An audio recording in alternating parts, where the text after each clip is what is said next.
Chapter 96. Along the way, Wu Qi had entered the inner city, and was only about 1 mile away from Duke Yan Li's mansion. Nia Baiheng and Wu Qi were walking side by side. An indescribable joy could be seen on his face. Gloatingly, he said, "Keep this to yourself, and don't ever tell anyone about it." "Ha, whoever dares to tell anyone about this will be in deep trouble. After all these years, I still haven't figured out who is the real mastermind behind all this." Ha, ha, ha ha ha. "You better never tell anyone about this." Wu Qi gazed at Nia Baiheng with a bitter expression on his face. The current sect leader of Heaven-Breaking Swords sect was indeed a stingy man. He had just told Wu Qi some private gossip, and he immediately retaliated by telling him such a deadly secret.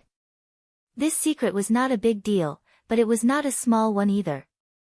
If it was leaked, it would definitely bring him an unexpected disaster. But, it was also a thorn in his heart. Actually, it was not a strange thing to tell him about it, as it was about Princess Zhang Li's mother. A barbarian girl who could be offered to the crown prince of Great Yan dynasty by a vassal kingdom was definitely not an ordinary barbarian girl who would run deep into the forest, hit her on the back with a stick, put her in a gunny sack and run away. Among the barbarians, Princess Zhang Li's mother had an extremely noble status, so noble that it was unbelievable. Before the founding of Great Yan dynasty, there was a loose alliance of tribes living in the land of Great Yan dynasty. Those barbarians who were locked in a fierce battle with various vassal kingdoms of Great Yan dynasty, and wars would break out every 2 to 3 days, were the descendants of this alliance of tribes. This alliance of tribes was destroyed by Great Yan dynasty 100 years after the founding of Great Yan dynasty. Countless barbarian tribes were forced to flee into the remote mountains and forests where they originated from. That was the reason why the mountains and forests around Great Yan dynasty were now filled with barbarians. That alliance of tribes didn't have an administrative leader, but only a religious leader. At that time, the noblest religious leader of the barbarians was the lady officiant who was responsible for worshipping the god Wa. The position of priestess was passed down from generation to generation. When the priestess was still alive, there would be a saintess under her. After the priestess passed away, the saintess would automatically inherit the position of the priestess. She would become the religious leader and spiritual teacher of all the barbarian tribes. Princess Zhang Li's mother was the current barbarian saintess. For some unknown reason, she was captured alive by that vassal state and sent to Yan Qijuan's palace. Just like what was mentioned in the previous chapter, Yan Qijuan spent the night with this saintess after a drunken banquet. That was how he got Princess Zhang Lu. It wouldn't be a big deal if it was just that. However, the truth was that the saintess of the barbarian race was an extremely talented person. Moreover, she was born with all kinds of extraordinary abilities. No one knew who did it. In short, when Princess Zhang Li's mother was pregnant with her, someone fed the heaven-defying vitality pill to the saintess of the barbarian race. With the power of the pill, the saintess of the barbarian race fused all the essence, qi, and spirit of the saintess into Princess Zhang Li's body. That was why Princess Zhang Lu was born in her mother's womb after a long period of pregnancy. After she was born, the saintess of the barbarian race died due to the depletion of her blood essence. It was because of the essence of Princess Zhang Li's mother that the Princess Zhang Lu was born. Therefore, the young Princess Zhang Lu was able to cultivate to the embryonic breath realm of the Xiantian realm at the age of 10. She was only one step away from forming the Jin Dan and becoming a human immortal. This matter was neither big nor small. However, it was like a thorn in Wu Qi's heart, making him feel very uncomfortable. If he told the truth to Princess Zhang Lu, it might bring him a calamity. Perhaps, Princess Zhang Lu wouldn't care about her mother's background and identity. If he didn't tell the truth to Princess Zhang Lu, it would make him feel very uncomfortable if he kept it in his heart. After all, Wu Qi and Princess Zhang Lu now shared a friendship. Looking at the troubled and gloomy expression on Wu Qi's face, Nia Baiheng burst out into a loud laughter once again. He laughed so hard that he was rocking back and forth. Wu Qi kept shaking his head. As the current sect leader of Heaven-Breaking Sword sect, he was too stingy. Only heaven knew how he managed to cultivate to the Jin Dan realm with such a narrow mind. Sighing and sighing, Wu Qi shook his head and rode back to the entrance of Duke Yan Li's mansion. Upon arriving at the entrance, Wu Qi was struck dumb. A row of dozens of coaches was parked right next to the entrance of Duke Yan Li's mansion. At first glance, they looked inconspicuous, but if one gave them a closer look, one would find that they were extremely luxurious. Even the nails on the wheels were made from purple gold. About 200 guards clad in cloaks on the outside and soft armor on the inside, looking valiant, were standing next to the carriage like iron nails. Their vigilant gazes were constantly scanning the surroundings. These coaches didn't have the symbol of dark green swallow, which was commonly used by the nobles of Great Yan Dynasty. On the outside of the coach, which was made from 10,000 years old deep-water gold sandalwood, hung an inconspicuous badge, about the size of a palm. On a black background, two golden smiling faces were engraved side by side. The smiling faces had gone through an artistic exaggeration and processing. Their eyebrows, eyes, and nose were exquisite and small, and only the two big, smiling mouths were eye-catching. Wu Qi was carefully sizing up these coaches and guards. Those guards had also sensed Wu Qi's approach. A team of 12 guards moved their feet slightly, forming a defensive formation in the shape of a semicircle, facing Wu Qi. The movement of these guards was almost instinctive. They weren't sure if Wu Qi would pose any threat to them, but they had already made the necessary response. Wu Qi gave these guards a deep look, then nodded his head and smiled. After that, he leaped down from the single-horned deer, threw the reins to the gatekeeper who came to greet him, and eagerly led Nie Baihong into Duke Yan Li's mansion. When they entered the mansion, Wu Qi gazed at the place where Nie Baihong had just walked, his heart aching with pain. Just as he expected, the stairs in front of Duke Yan Li's mansion, which were carved with fine jade, and the square behind the door which was paved with a huge amount of money, were all left with deep footprints by Nie Baihong. What a prodigal, no matter where this guy went, he would be defeated. Wu Qi shook his head. Suddenly, he recalled the footprints left behind by Nie Baihong on the several dozens of miles of streets when he walked all the way from the city gate of Ji City. Suddenly, his mood was lifted, and he nearly let out a loud laugh. Taking a deep breath, Wu Qi laughed out loud and said, Yan Fu, quickly inform young master that an honorable guest has arrived. Ask young master to come out and greet him quickly. The white-haired Yan Fu quickly came out from the main hall. He ran over hastily and said, Mr. Wu Qi, master is entertaining a guest. This mister, your humble servant will inform master to come out and greet the guest immediately. Yan Fu had been working as the chief steward of Duke Yan Li's mansion for many years, and he had a very keen eyesight. When he saw Nie Baihong hovering in midair and the deep footprints left under his feet, he immediately knew that an extraordinary man had arrived. Without hesitation, he was about to inform Lu Qingfeng. But Nie Baihong stopped Yan Fu with his words. He said with an indifferent tone, never mind. Wu Qi, bring me in. Those carriages parked outside the entrance are the carriages of Great Yan Dynasty's Wei clan. Although I'm a cultivator, I know the reputation of this Wei clan. As long as someone is tangled with them, even if he is a member of a duke's clan, he or she will have to suffer a great loss. I'd like to see what the purpose of this Wei clan is. Wei clan. The Wei clan of Great Yan Dynasty was able to make someone from a duke's clan suffer a great loss? Wu Qi was shocked and asked, is this Wei clan a cultivator as well? Nie Baihong shook his head. While following Wu Qi into the main hall, he sneered and said, they are not cultivators, but they have something more powerful than flying swords and magical treasures. Money makes the world go round, and the publicly acknowledged richest family of Great Yan Dynasty is Wei clan. They are the imperial merchants employed by Great Yan Dynasty, and at the same time, they conduct their own business in private. Wei clan's businesses are spread all over Great Yan Dynasty. Not to mention anything else, just the energy stone veins in Great Yan Dynasty alone are controlled by them, and they are the only ones who can sell them to the immortal sects of Great Yan Dynasty.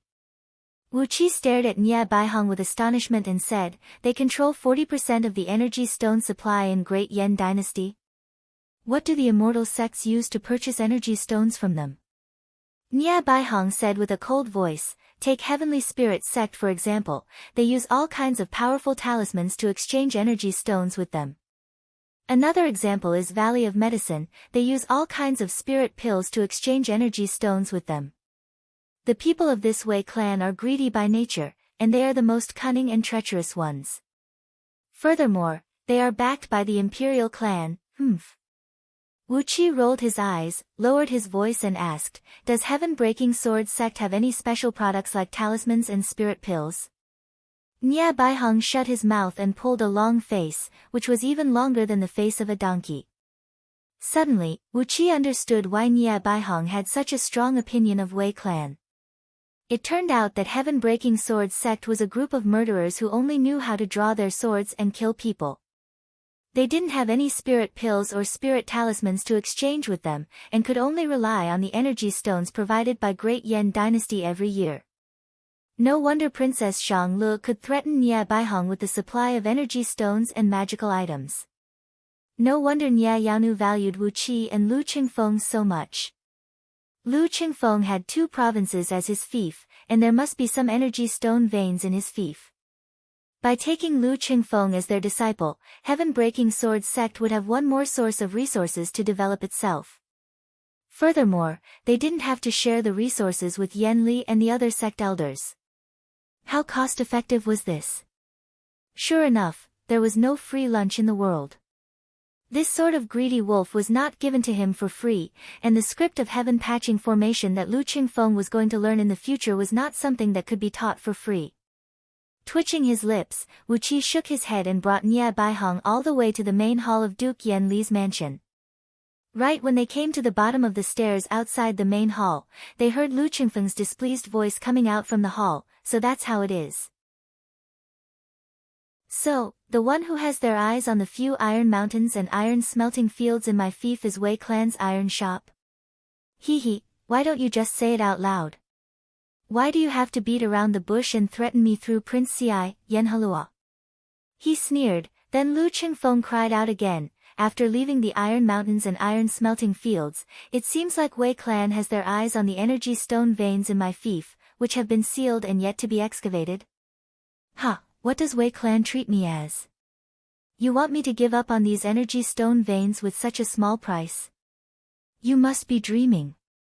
A tender and sweet voice that sounded like the chirping of an oriole followed up Lu Qingfeng's words with a pitiful look. "Since Duke Yanlu has said so, what else can I say? But, I've left my clan for an experiential training, and if I can't even complete the first task, my future in the clan will be completely ruined. Can't Duke Yanlu be a magnanimous man and fulfill my wish this once?" She sighed lightly, then continued with a soft and gentle voice, "As long as Duke Yanlu is willing to hand over those iron mountains and energy stone veins to me, no matter what Duke Yanlu wants to do to me in the future, I'll be yours." Lu Qingfeng burst out laughing and said, "Miss Wei, what kind of man do you think I am?" Wu Qi blinked his eyes, then suddenly burst out into a loud laughter. "That's right. Miss Wei, do you think our young master is a virgin who has never seen a woman before? How many gold ingots is the most popular and famous girl in G City worth in one night? You can sleep with our young master for 1 year, and even if our young master has sex with you 3 times in one night, he will only have sex with you for 1,000 times. How is that worth 7 iron mountains and those energy stone veins?" Wu Qi's words were extremely unpleasant to the ears. Suddenly, a loud scolding broke out in the hall. "How presumptuous! You're courting death." A sword beam suddenly shot out from the hall along with an ear-splitting whistle, thrusting straight towards Wu Qi's face. Chapter 97. It was a 6-feet-long cold beam, pale purple in color, and came piercing at Wu Qi's face with a threatening heat. It was not an ordinary flying sword, but a divine weapon that was nearly at the level of lower-tier magical treasures. Ordinary flying swords could only hurt their enemies with their sharpness, but this pale purple sword beam, which contained a high-temperature poison, was still 20 feet away from Wu Qi. However, the scorching heat had already curled Wu Qi's hair. It was definitely a flying sword of magical treasure level. Wu Qi swung the sword of greedy wolf with all his might, unleashing a dark beam that spread out like a fan and greeted the incoming beam. A loud clanging noise rang out. Wu Qi's body trembled, and he tumbled 18 times in a row, flying several hundred feet back. He staggered and fell to the ground, nearly falling flat on his face. All of a sudden, his clothes were set ablaze. Along with a loud swooshing sound, his pair of long eyebrows were burned out. His hair, which had just grown out, was curled up by the high-temperature flame and turned into smoke, dissipating in the air along with a sizzling noise. Cursing aloud, Wu Qi's body was shrouded in a layer of mist, as the innate water energy wrapped around his body with a bone-piercing coldness. Abruptly, the flame on his body was extinguished. His fingers were aching, and the sword of greedy wolf was shaken by the tremendous force, nearly flying out of his hand. Fortunately, he had unleashed a strong suction force with hand of web to hold the hilt, or else the sword would have been smashed far away. A shocking cry was heard coming from the hall, "How dare you, little brat! Come and die now!" The pale purple sword beam, which was pushed 10 feet back by Wu Qi's sword beam, burst into a blaze. A layer of about an inch thick purple-red flame burst out from the sword beam. Like a flaming dragon, it chased after Wu Qi with a threatening heat wave. But before the sword light could travel more than 30 feet, a white light that was over 10 feet in length shot out from the side and tangled with the sword light. Nye Baihong, who had opened his mouth and spat out the sword beam, sneered and said, "How dare you hurt my disciple right in front of me? You people from Wei clan are getting more and more disgraceful. I'll teach you a lesson today. In the future, you better restrain yourself." Nye Baihong's eyes went wide, as a tiny white beam shot out from his pupils to a distance of 1 foot. The sword beam unleashed by him grew more powerful. Abruptly, the white beam split into 3 white sword beams, transforming into a web of light that tightly enveloped the pale purple sword beam. All of a sudden, the 3 sword silhouettes shrunk inwardly. Along with a loud cracking noise, the faint purple sword light was crushed into pieces by the sword net. Countless thumb-sized, purple-red light spots splashed out in all directions. The sparks sprinkled and sprinkled on the ground, burning several hundred fist-sized holes on the ground. A hoarse voice came from the hall, "Which senior has graced us with your presence? Please forgive us." "Senior, Nya, of junior of Nye Nye Nye Nye." Nye Baihong snorted coldly, then beckoned Wu Qi and Yen Fu into the guest hall. Lu Qingfeng had long come forward to greet them. Reverently, he arranged Nye Baihong to sit on the most honorable seat of the host, while Yen Fu was busying himself inside and out. The serving ladies of Duke Yen Li's mansion strode into the hall with quick steps like butterflies, serving top-grade fragrant tea and all kinds of snacks and fruits. Hastily, Wu Qi gave Lu Qingfeng a wink, asking him to greet Nye Baihong carefully. After that, he fixed his eyes on a few men in the hall, who had an unsightly expression on their faces. Sitting on the guest seat, obviously the leader of the group, was the young lady from Wei clan who teased Lu Qingfeng just now. She was a girl with a stunning appearance, clad in a light green long dress. Her clothes were lavish and luxurious, and she gave off an air of someone from a great clan. However, although this young lady of Wei clan was born with a stunning beauty, her pair of sharp and piercing eyes, and her overly thin and pointy chin had filled her with an aggressive aura, which made her look less adorable and gentle like a girl. She was a girl with an extremely domineering aura, and a strong sense of superiority. Standing next to her in a straight line were 8 old men, who were brimming with spirit energy and blood essence. All of them had the cultivation base of embryonic breath tier of Xiantian realm. However, as they were fed with spirit pills and spirit medicines to replenish their blood and energy essence, their faces didn't look withered. Their skin was glossy and rosy, and they looked as energetic as young men. However, a trace of blood could be seen hanging on the corner of one of the old men's mouth, and his rosy face had turned a little green. Obviously, his divine sense had been damaged after Nye Baihong shattered his sword beam. However, even though Nia Baihong had taught a lesson to his right-hand guard, and even his guard had begged for mercy, this lady was still standing high and mighty. She tilted her chin up proudly, using a disdainful gaze to size up Nia Baihong, who was emanating a faint aura that only human immortals of Gold Core realm. As for Wu Qi, who was sizing her up, she did not pay any attention to him at all. His eyebrows and hair were completely burned off, and the clothes on his upper body were burned into ashes as well. At this moment, Wu Qi, who was only wearing a cloak, looked really ugly. He touched his bald head, gave a few more glances at the girl, smiled and asked, "Young master, what is going on here? This girl is trying to forcefully buy the iron ores and energy stone veins in your fief? That won't do, as we are counting on these things to feed our families." Before Lu Qingfeng could answer, the girl had already burst out into a loud laughter. "Interesting, this is really interesting. I suppose this is Mr. Wu Qi, the chief hanger-on of Duke Yanluo. Frankly speaking, if we, Wei clan, speak up, the iron ingots and energy stones found in Duke Yanli's fief will never be able to be sold to anyone. If you want to feed your families with these things, you will have to eat iron ingots and energy stones." Presumptuous. Nia Baihong snorted with a deep voice and said, "Slap yourself 3 times, or don't blame me for being merciless with my sword." Wu Qi smiled, took a few steps back, and gave the initiative to Nia Baihong. He truly deserved to be the current sect leader of Heaven-Breaking Sword sect. With just a few words, he had forced the girl into a dead end. Either she opened her mouth, or Nia Baihong would draw his sword and kill her. Being fierce and ferocious had its own advantages. Sometimes, being unreasonable could be the biggest reason. The one with the bigger fist was the boss. Suddenly, Wu Qi had a deep understanding of the essence of this saying.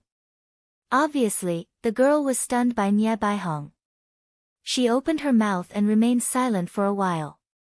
Then, she slightly nodded her sharp chin, rose to her feet and bowed to Nia Baihong. "Senior, I'm Wei Xiaoxiao. From now on, I'll be responsible for all the affairs of Wei clan's merchant in Great Yan Dynasty. May I know your name, senior?" Nia Baihong closed his eyes, sneered, and said without giving Wei Xiaoxiao any face, "Slap yourself 18 times. Or else, I'll kill you immediately." Wei Xiaoxiao's body trembled. Her eyes went wide as she stared at Nia Baihong and said furiously, "Senior, do you know that Xiaoxiao is from Wei clan?" Wei clan." Nia Baihong's eyes went wide. He circulated his Jin Dan energy and cried out furiously, "You, Wei clan, are just some peddlers who buy low and sell high. What gives you the right to be so presumptuous in front of me? So what if I kill you today? Don't tell me that you, Wei clan, still dare to declare war on Heaven-Breaking Sword sect?" Amidst the furious roar, Nia Baihong opened his mouth and shot out a beam of white light, slashing towards Wei Xiaoxiao's neck at an incredible speed. Lu Qingfeng nearly clapped his hands and laughed out loud. Today, when Wei Xiaoxiao came to visit, she had used a domineering attitude to force him to cooperate with Wei clan. As for the so-called cooperation, it was actually to seize the management rights of those most valuable mineral resources in Lu Qingfeng's fief, and leave Lu Qingfeng with some worthless junk. As Lu Qingfeng did not know the exact background of Lu clan, he had been acting very cautiously and was almost willing to compromise. However, Wei Xiaoxiao was insatiable, pushing him step by step, not giving him any leeway. At this moment, when Lu Qingfeng saw Nia Baihong unleashing his sword beams and killing people in such a wild and unrestrained manner, if not because of his status, Lu Qingfeng would have applauded and cheered like a commoner in the marketplace, and smashed a few teacups and fruit plates in front of him, venting the suffocating anger in his heart. Wei Xiaoxiao screamed out in fear. Did Nia Baihong really have the guts to kill people? Especially, did Nia Baihong really have the guts to kill her? She was the most outstanding member among the younger generation of Wei clan. No matter it was her business methods or other aspects, she was the cream of the crop. That was the reason why she was chosen by her clan to be the person in charge of all the merchants in Great Yan Dynasty. In the future, she would have to shoulder a greater responsibility, and be put in an important position by her clan. How could Nya Baihong kill a talented elite like her, a daughter from a wealthy clan who was born in an excellent family? Suddenly, 7 sword beams were unleashed from around Wei Xiaoxiao's body. The 8 guards standing next to her cried out at the same time, "Tai-bai, god of slaughter! Retreat now, young master!" The old man whose sword beams were shattered by Nya Baihong just now grabbed Wei Xiaoxiao up, hugged her waist, spun and fled. Although his flying sword was destroyed, this old man still had the cultivation base of embryonic breath tier of Xiantian realm. He could control his energy and glide for a short distance of 3 to 5 miles. Holding Wei Xiaoxiao in his arms, he leaped up and dashed out of the guest hall, and in just a blink of an eye, they were almost out of Duke Yanli's mansion.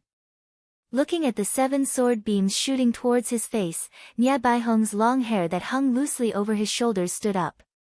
He cried out with a stern voice, "How dare a grain of rice shine brilliantly? Hee, all of you are going to die now. My disciple Wu Qi, when I capture that Wei Xiaoxiao, I want you to give her 108 slaps." 3 sword beams whistled out from above his head, transforming into countless wisps of white mist that drifted down from the sky. Nya Baihong opened his mouth and spat out 6 white beams. Together with the white beam he spat out earlier, they fused the scattered white mist into the sword beams. The 7 white beams grew mightily, like 7 raging dragons, tangling with the sword beams unleashed by the 7 old men. The flying swords wielded by these old men possessed a power close to that of lower-tier magical treasures. Obviously, they were divine weapons that Wei clan had spent a fortune to purchase. However, the grand white sword wielded by Nya Baihong was left behind by an ancient immortal, and his sword control technique was even more ingenious. Furthermore, his cultivation base was also at the Jin Dan realm, while these old men merely had the cultivation base of embryonic breath tier of Xiantian realm. The gap between their overall strength was like 108,000 miles. When the 7 white beams shot out, the sword beams unleashed by these old men immediately dimmed down. Their bodies trembled, as if they were struck by a thunderbolt.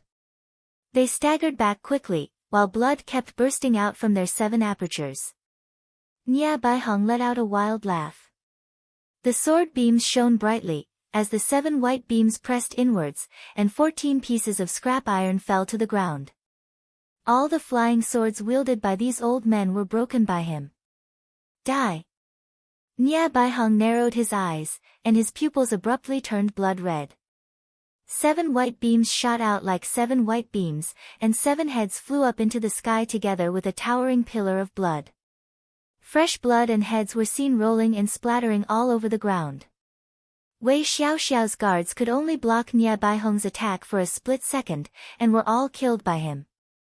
Laughing wildly, Nya Baihong transformed into a white beam and chased after Wei Xiaoxiao.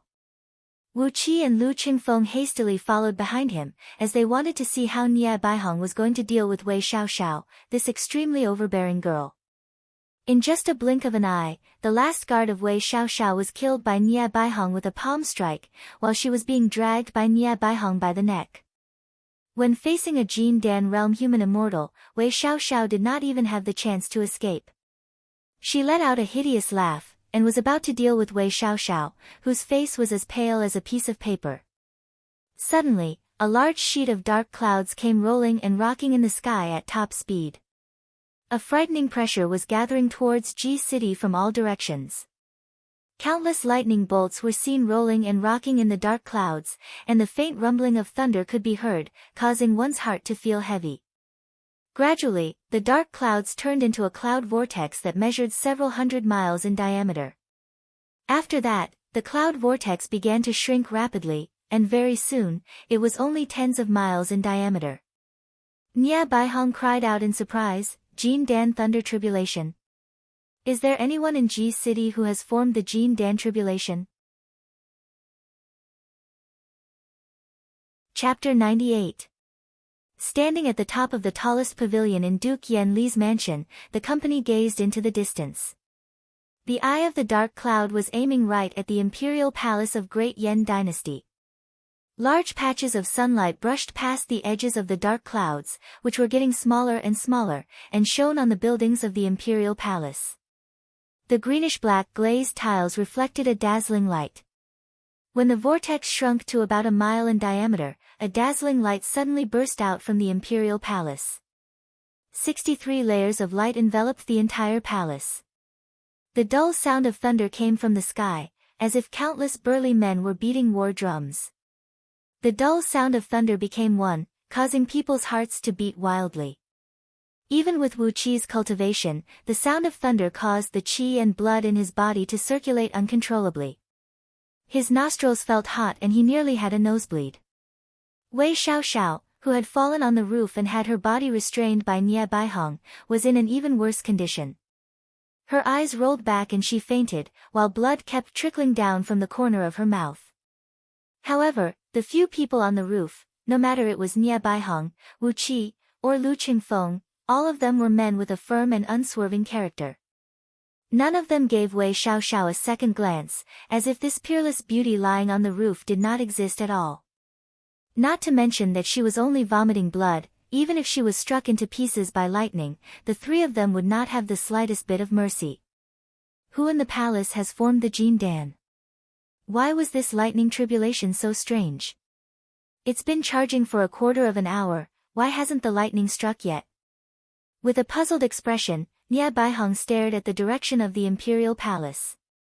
Based on his experience, he began to calculate the situation of the thunder tribulation.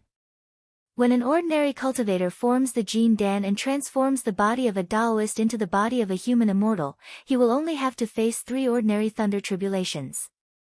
But today, something is wrong, very wrong. Nie Baihong kept shaking his head as he murmured under his breath, in the past, when I was facing my tribulation, the thundercloud only brewed for the time it took to finish a pot of tea before falling down. But today, something is wrong, very wrong. Could it be that some demon ghost kept in the imperial palace has formed the Jin Dan? Or was a demonic beast about to transform? Otherwise, how could this happen? Looking at the tribulation cloud hovering in the sky, Wu Qi felt refreshed and relaxed. He did not feel nervous and restrained like Nie Baihong, as if he was facing a formidable enemy. According to the scroll of stealing, after forming the Jin Dan, there was a mystic technique called the thunder stealing technique of 5 elements.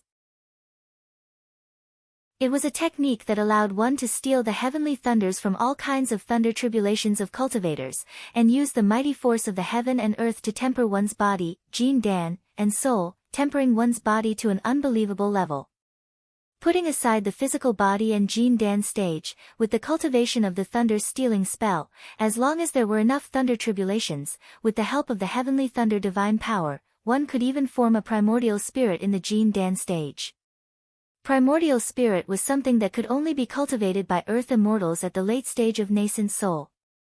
Once the primordial spirit was formed, it would be considered as an immortal. The scroll of stealing was indeed a heaven-defying ability, as it was able to forcibly form a thread of nascent divinity with just a cultivation base of Jin Dan realm. Therefore, when Wu Qi saw the rolling and rumbling thunderbolts in the sky, he felt that the heavenly thunder was so kind and lovely. Suddenly, Wu Qi fell in love with Ji City, deeply in love with this city. Once he formed the Jin Dan stage, it would be even better if there were a few cultivators who could face their tribulation every month. With that, he would be able to make a fortune. Although it was just a tiny thread of nascent divinity in Jin Dan realm, with this thread of nascent divinity, how many things could Wu Qi do? After another full hour, Nie Baihong's face had turned as pale as the snow. He murmured to himself, could it not be the thunder tribulation of Jin Dan? Could it be the legendary thunder tribulation of nascent soul? Impossible. According to the records, even if it is the thunder tribulation of nascent soul, it won't take more than an hour to accumulate its power. Right after Nie Baihong's voice faded away, a strong light suddenly enveloped the entire Ji city from the sky. A thunderbolt, about 10 feet in diameter and 7 to 8 miles in length, surrounded by countless crimson fireballs, came smashing down from the eye of the cloud with a loud rumble, thrusting straight towards somewhere in the backyard of Great Yen Imperial Palace. The halos above the Imperial Palace suddenly shone brightly. Layers upon layers of halos stretched up into the sky like an inflated balloon, bringing with them a large sheet of light rain. In just a blink of an eye, the thunderbolt had smashed onto these halos. A loud boom was heard, and the entire G city trembled for a moment. The tiles on the roof of Duke Yenli's mansion leaped up a few inches into the air, and many of them even fell to the ground and shattered into pieces. The servants and serving ladies in the mansion screamed out loudly. Many of them fell to the ground, and didn't have the strength to stand back up for a long time. Instinctively, Wuqi could sense a tremendous force falling down from the sky. After that, he saw the thunderbolt shatter 18 layers of halos in a row like a hot knife through butter, and only then was it gradually neutralized by the halos. On the wall of the imperial palace in the distance, he could vaguely see some human bodies flying up into the sky. They were the soldiers who were stationed in the imperial palace, sent flying away by the shockwaves caused by the collision between the thunderbolt and the defensive mechanism of the imperial palace. Judging from the height of the wall, these soldiers would at least have a few broken bones. While he was calculating how much damage this thunderbolt had caused to the imperial palace, another 8 thunderbolts came whistling down from the eye of the cloud. Each of these 8 thunderbolts was thicker and longer than the previous one, and the fireballs surrounding them had changed from red to orange, yellow, green, cyan, blue, purple, black, and white. Each of these fireballs contained a frightening force of thunderbolts, and when they came into contact with the halos and defensive mechanism above the imperial palace, they would explode immediately. The shockwaves spread in all directions, causing the entire G city to tremble violently. When the last thunderbolt, which was surrounded by several tens of thousands of white fireballs, the size of a water tank, was forcefully neutralized by the defensive mechanism of the imperial palace, countless white shockwaves swept across the place. The wall of the imperial palace facing Duke Yenli's mansion could no longer withstand the impact. A loud cracking noise rang out, and countless cracks appeared on the wall. A section of the wall, about 2 to 3 miles long, was blown away by the shockwaves. Countless broken bricks and tiles flew a few miles high up into the sky, smashing down towards the direction where Wuqi and his company were standing. With Nie Baihong's protection, all the broken bricks and tiles were shattered into pieces by his sword energies. However, the mansions of those princes and nobles around Duke Yenli's mansion were in a bad situation. Wuqi saw a marquee mansion next to Duke Yenli's mansion being hit by a piece of over 100 feet wide wall, smashing right into the master's living room in the backyard. The spacious courtyard was smashed into a mess, and at least a dozen servants were crushed under the fallen pieces of the wall. The sound of houses collapsing filled the air.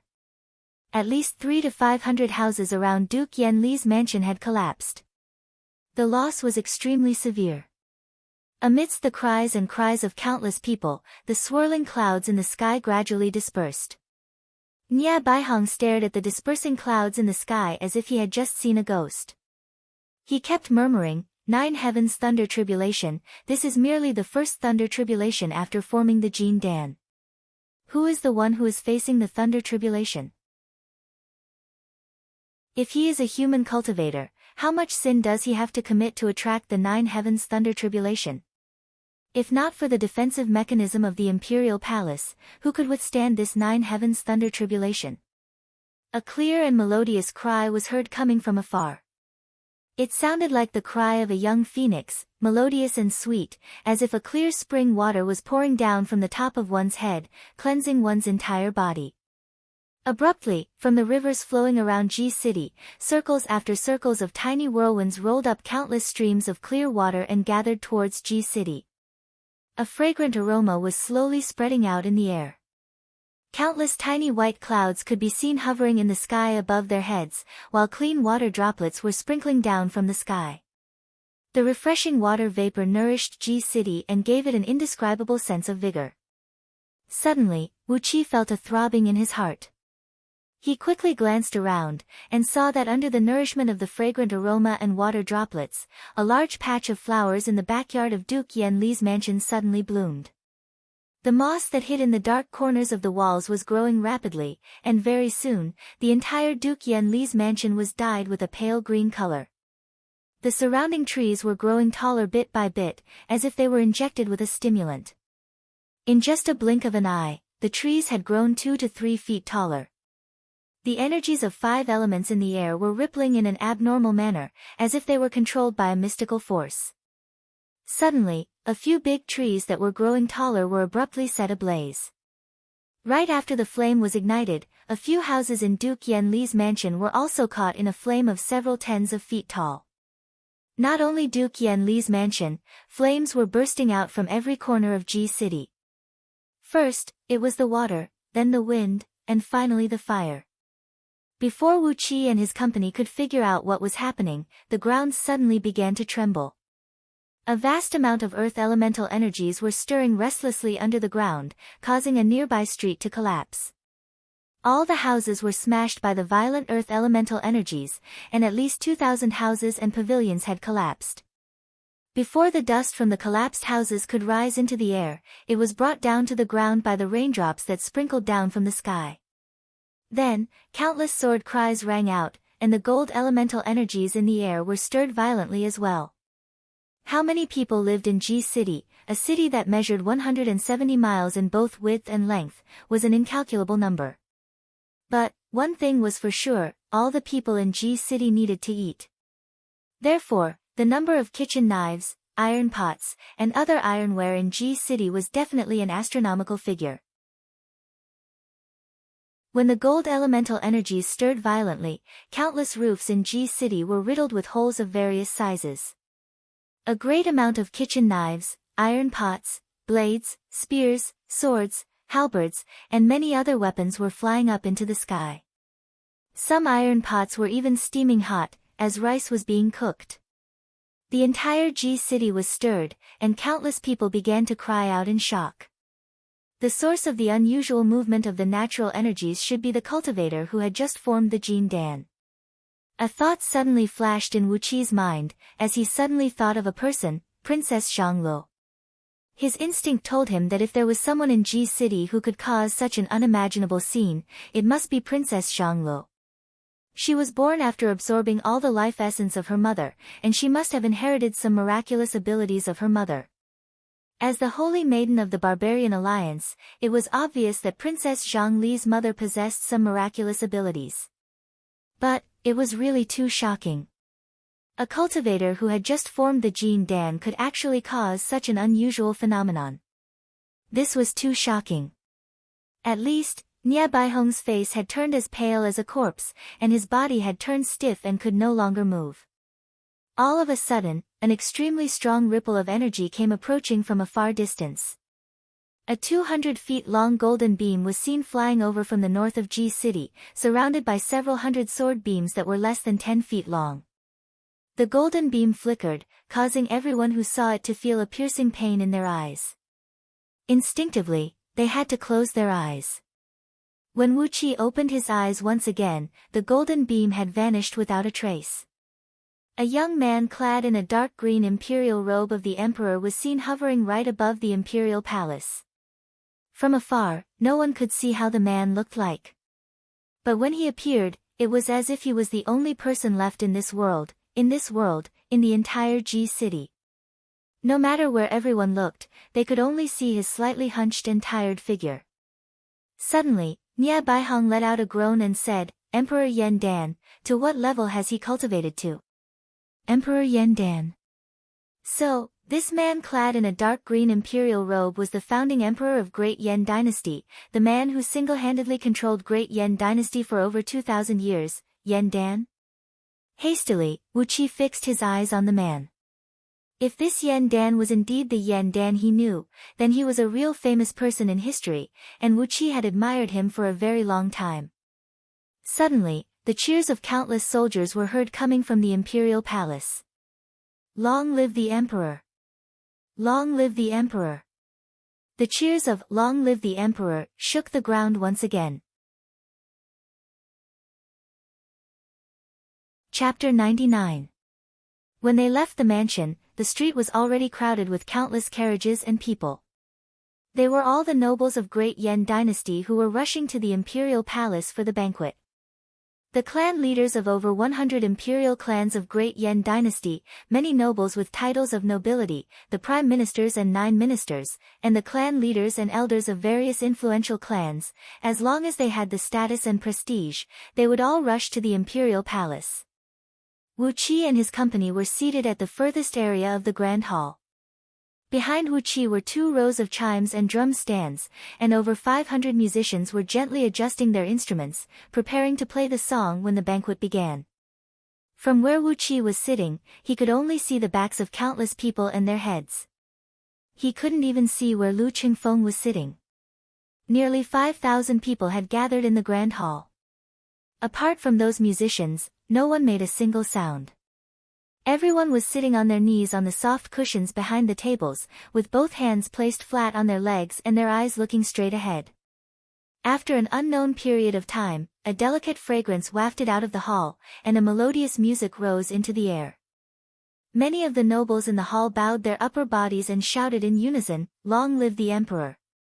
A group of people slowly walked out from the back of the grand hall, and the leader was none other than Yen Dan. This man could not be considered as handsome, and his face could only be described as rough and boorish.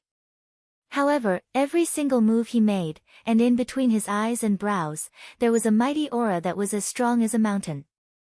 He was frank, upright, and pure. With just a glance at him, Wu Qi could tell that such a wonderful man was none other than the man with the bleak wind and cold water.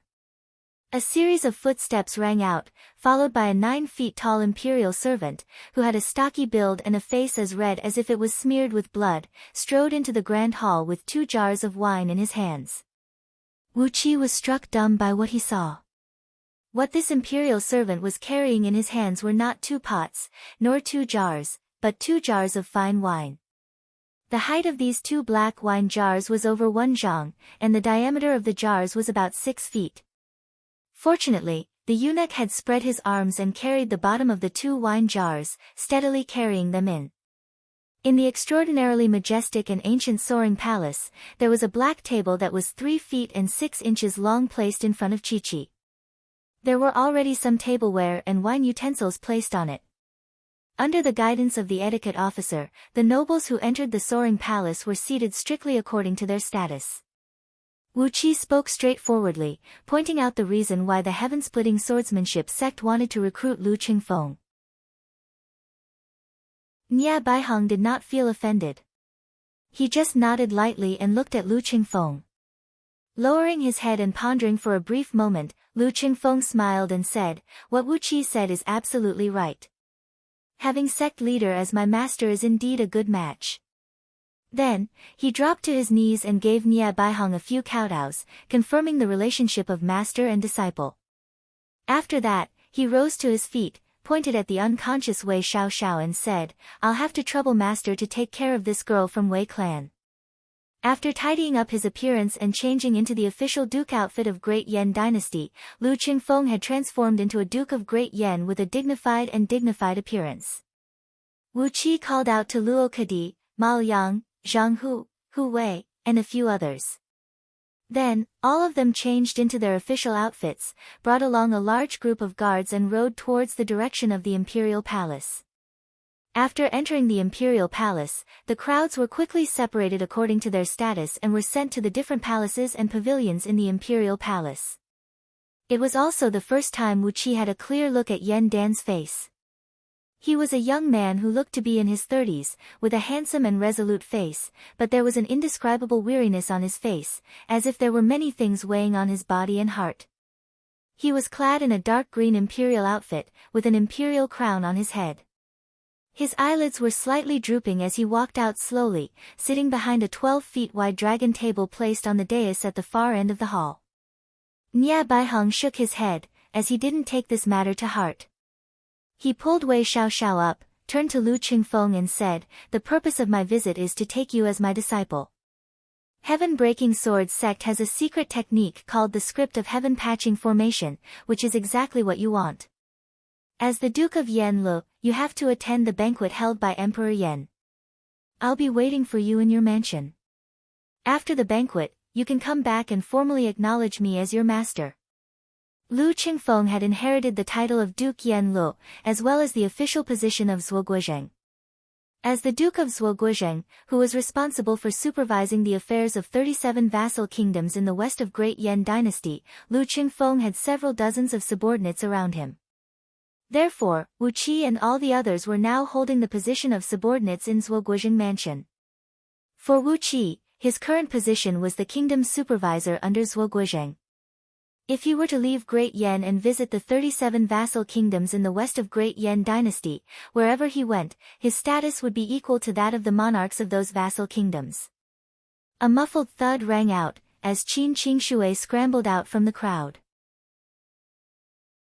Those who were qualified to enter the highest level of Great Yan dynasty's imperial palace, the Towering Palace, were, of course, the 8 princes, the clan leaders of 100 sects, numerous dukes and marquises, 3 ministers and 9 ministers, and the clan leaders and elders of influential clans. The total number of these top-notch and core nobles of Great Yan dynasty was only about 1,000. As a result, the spacious towering palace still seemed empty. Therefore, according to the level of their status, those who entered the towering palace could bring 1 to 3 subordinates with them. "Your Majesty, spare my life." Qin Qingshui kowtowed to the ground, begging Yan Dan to spare his life. With the title and official position of Duke Yan-lu and Zhuoguozheng, Lu Qingfeng was qualified to bring 3 subordinates with him into the towering palace. Following him into the palace were Wu Qi, Zhang Hu, and Hu Wei. Luo Kadi and Ma Yang, who both possessed the cultivation base of Xiantian realm, exchanged a glance with a bitter expression. They had no choice but to obediently follow the imperial guards into the palace that belonged to the middle and lower class nobles and officials. Both of them knew very well that compared to Zhang Hu and Hu Wei, they were not the trusted subordinates of Lu Qingfeng. Naturally, they would not have the chance to enter the towering palace. The dais at the far end of the palace had a total of 3 levels. Yan Dan and his companions were seated on the highest level, while on the second level, 5 long tables were placed in a straight line. 5 men with different appearances were seated behind each of the tables. Among these 5 men, Wu Qi could immediately see the burly man standing in the middle. He was clad in a white robe, with his long hair hanging loosely over his shoulders and a red belt tied around his waist. He paused for a brief moment, then Yan Dan's voice rang out again, "I've been in a secluded cultivation for 3 years, ignoring all the affairs of the imperial court. Today, I'm finally out of seclusion, and coincidentally, Zhang Lu has become a Jin Dan human immortal. It is indeed a joyous omen. Starting from 3 days later, I'll return to the court once every 3 days, and I'll deal with all the government affairs. None of you should slack off, and all the important documents and files for the past 3 years must be ready within 3 days." While Jing Ku was drinking happily, Yan Dan rose to his feet, turned to the crowd of wealthy and prestigious people and said, "All right, rise now." When the chief general of Great Yan, Jing Ku, saw the 2 jars of wine, his eyes immediately lit up. He turned to Yan Dan, smiled and said, "His Majesty knows me so well. With these 2 jars of wine, I don't need to prepare any other dishes. Come, get me a wine cup. Who has the patience to use a wine cup?" Upon hearing Nie Baihong's words, Lu Qingfeng turned to look at Wu Qi with surprise. On the dais, on the left side of Yan Dan's long table was a slightly smaller table. A man who looked 90% similar to Yan Dan, and was clad in the imperial robe of a prince, walked slowly to the back of the table. With a stern look in his eyes, he gave the crowd of wealthy and prestigious people below the dais a glance, and only then did he slowly sit down. Before the banquet began, Jing Ku had placed the 2 jars of wine behind his back. Using a wine cup carved out of white jade, he gulped down 3 cups of wine. Wu Qi did a quick calculation in his mind. Based on the capacity of this wine cup, each cup contained at least 5 liters of wine. The total number of these great nobles and important officials amounted to over 10,000 people.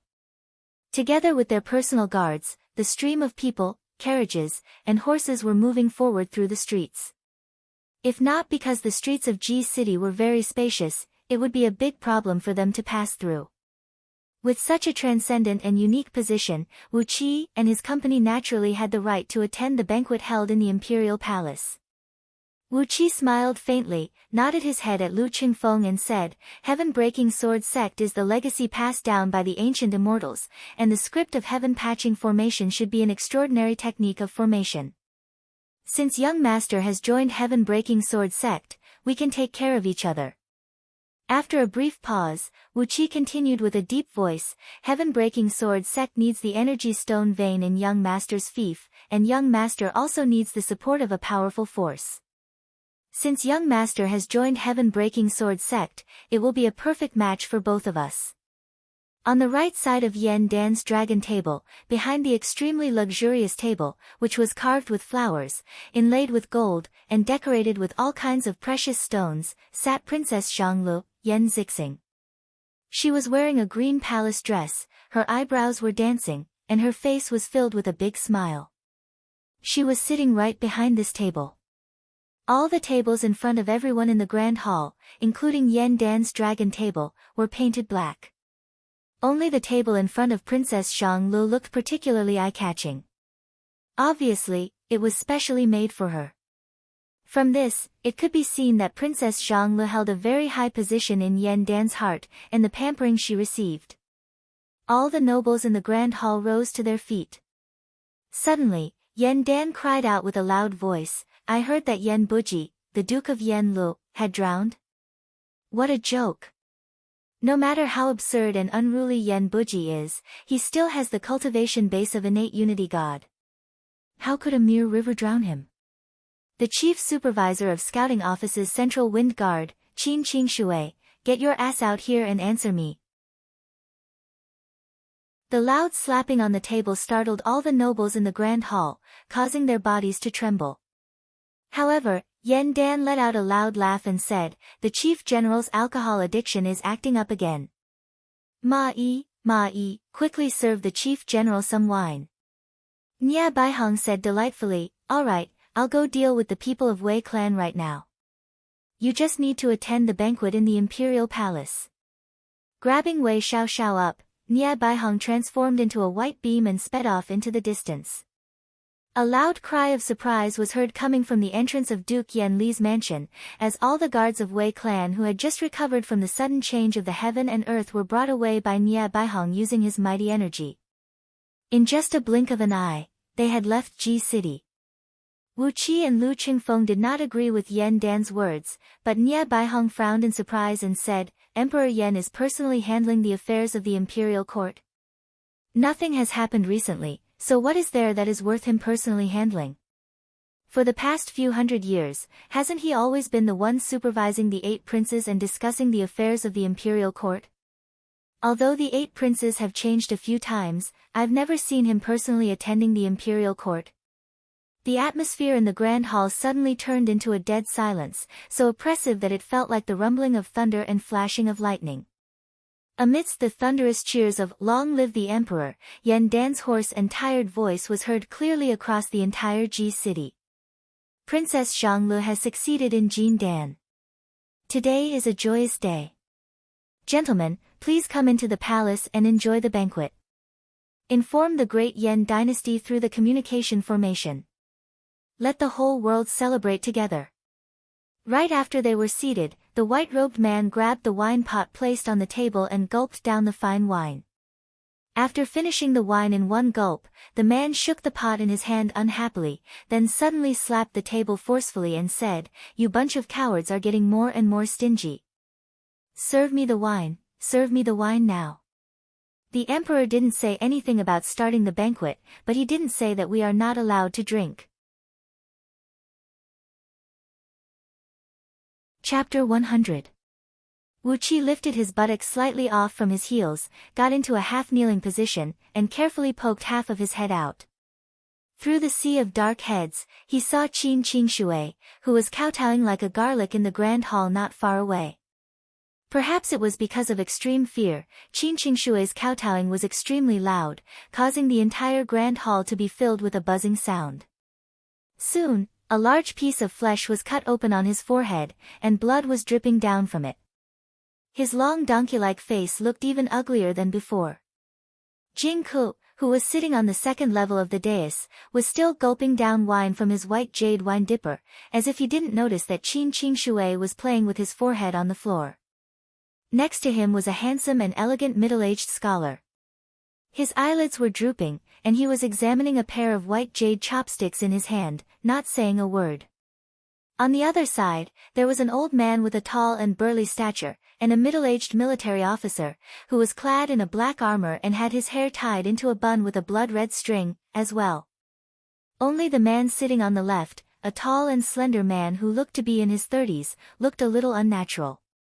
Qin Qingshui was still kowtowing and begging for mercy.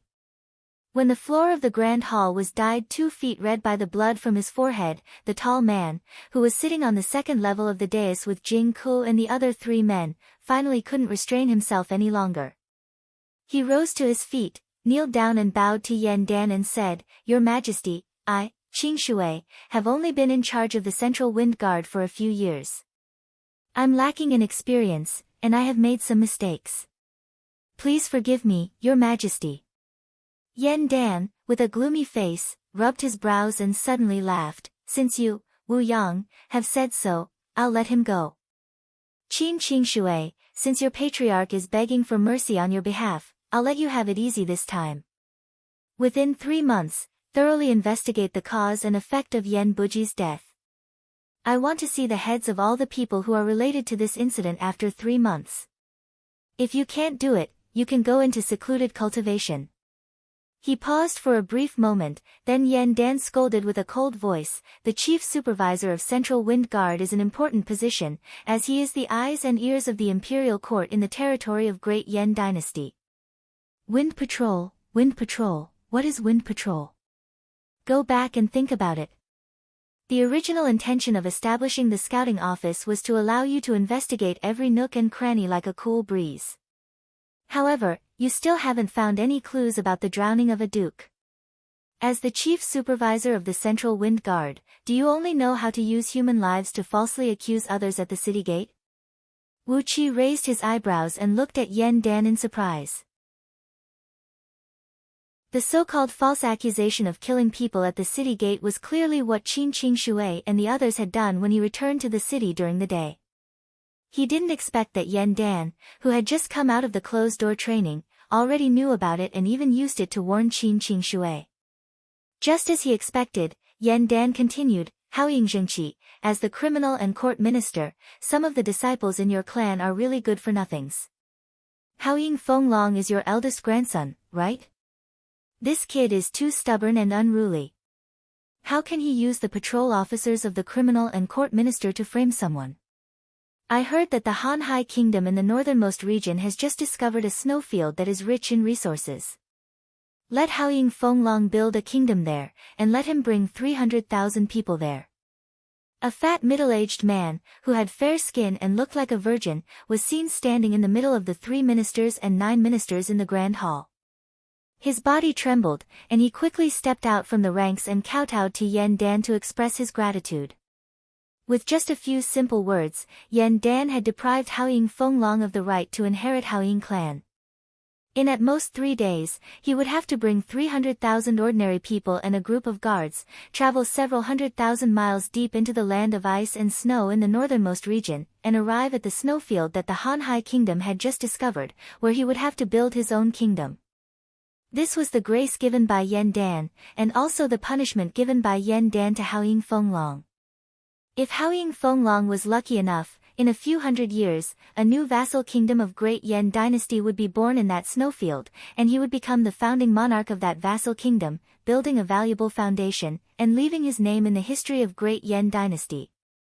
If he was not lucky enough, or if he did not have the ability, the 300,000 people he brought would be quickly devoured by the snowfield, and from then on, Haoying Fenglong would no longer exist in this world.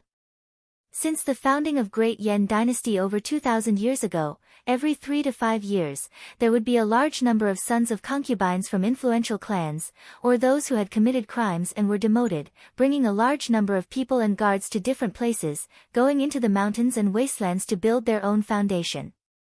Some of them succeeded, and the current Great Yan dynasty had over 100 vassal kingdoms, and several tens of thousands of cities, big and small, that had yet to be declared as a kingdom. Some of them failed, and no one would ever remember them again. Wu Qi knew about this custom of Great Yan dynasty, to build a city in a newly discovered land, and then build a kingdom. This was the path that many sons of aristocratic clans would eventually take. After all, the resources of a clan were limited, and it was impossible for them to allow more and more of their clan members to enjoy the blessings of their clan.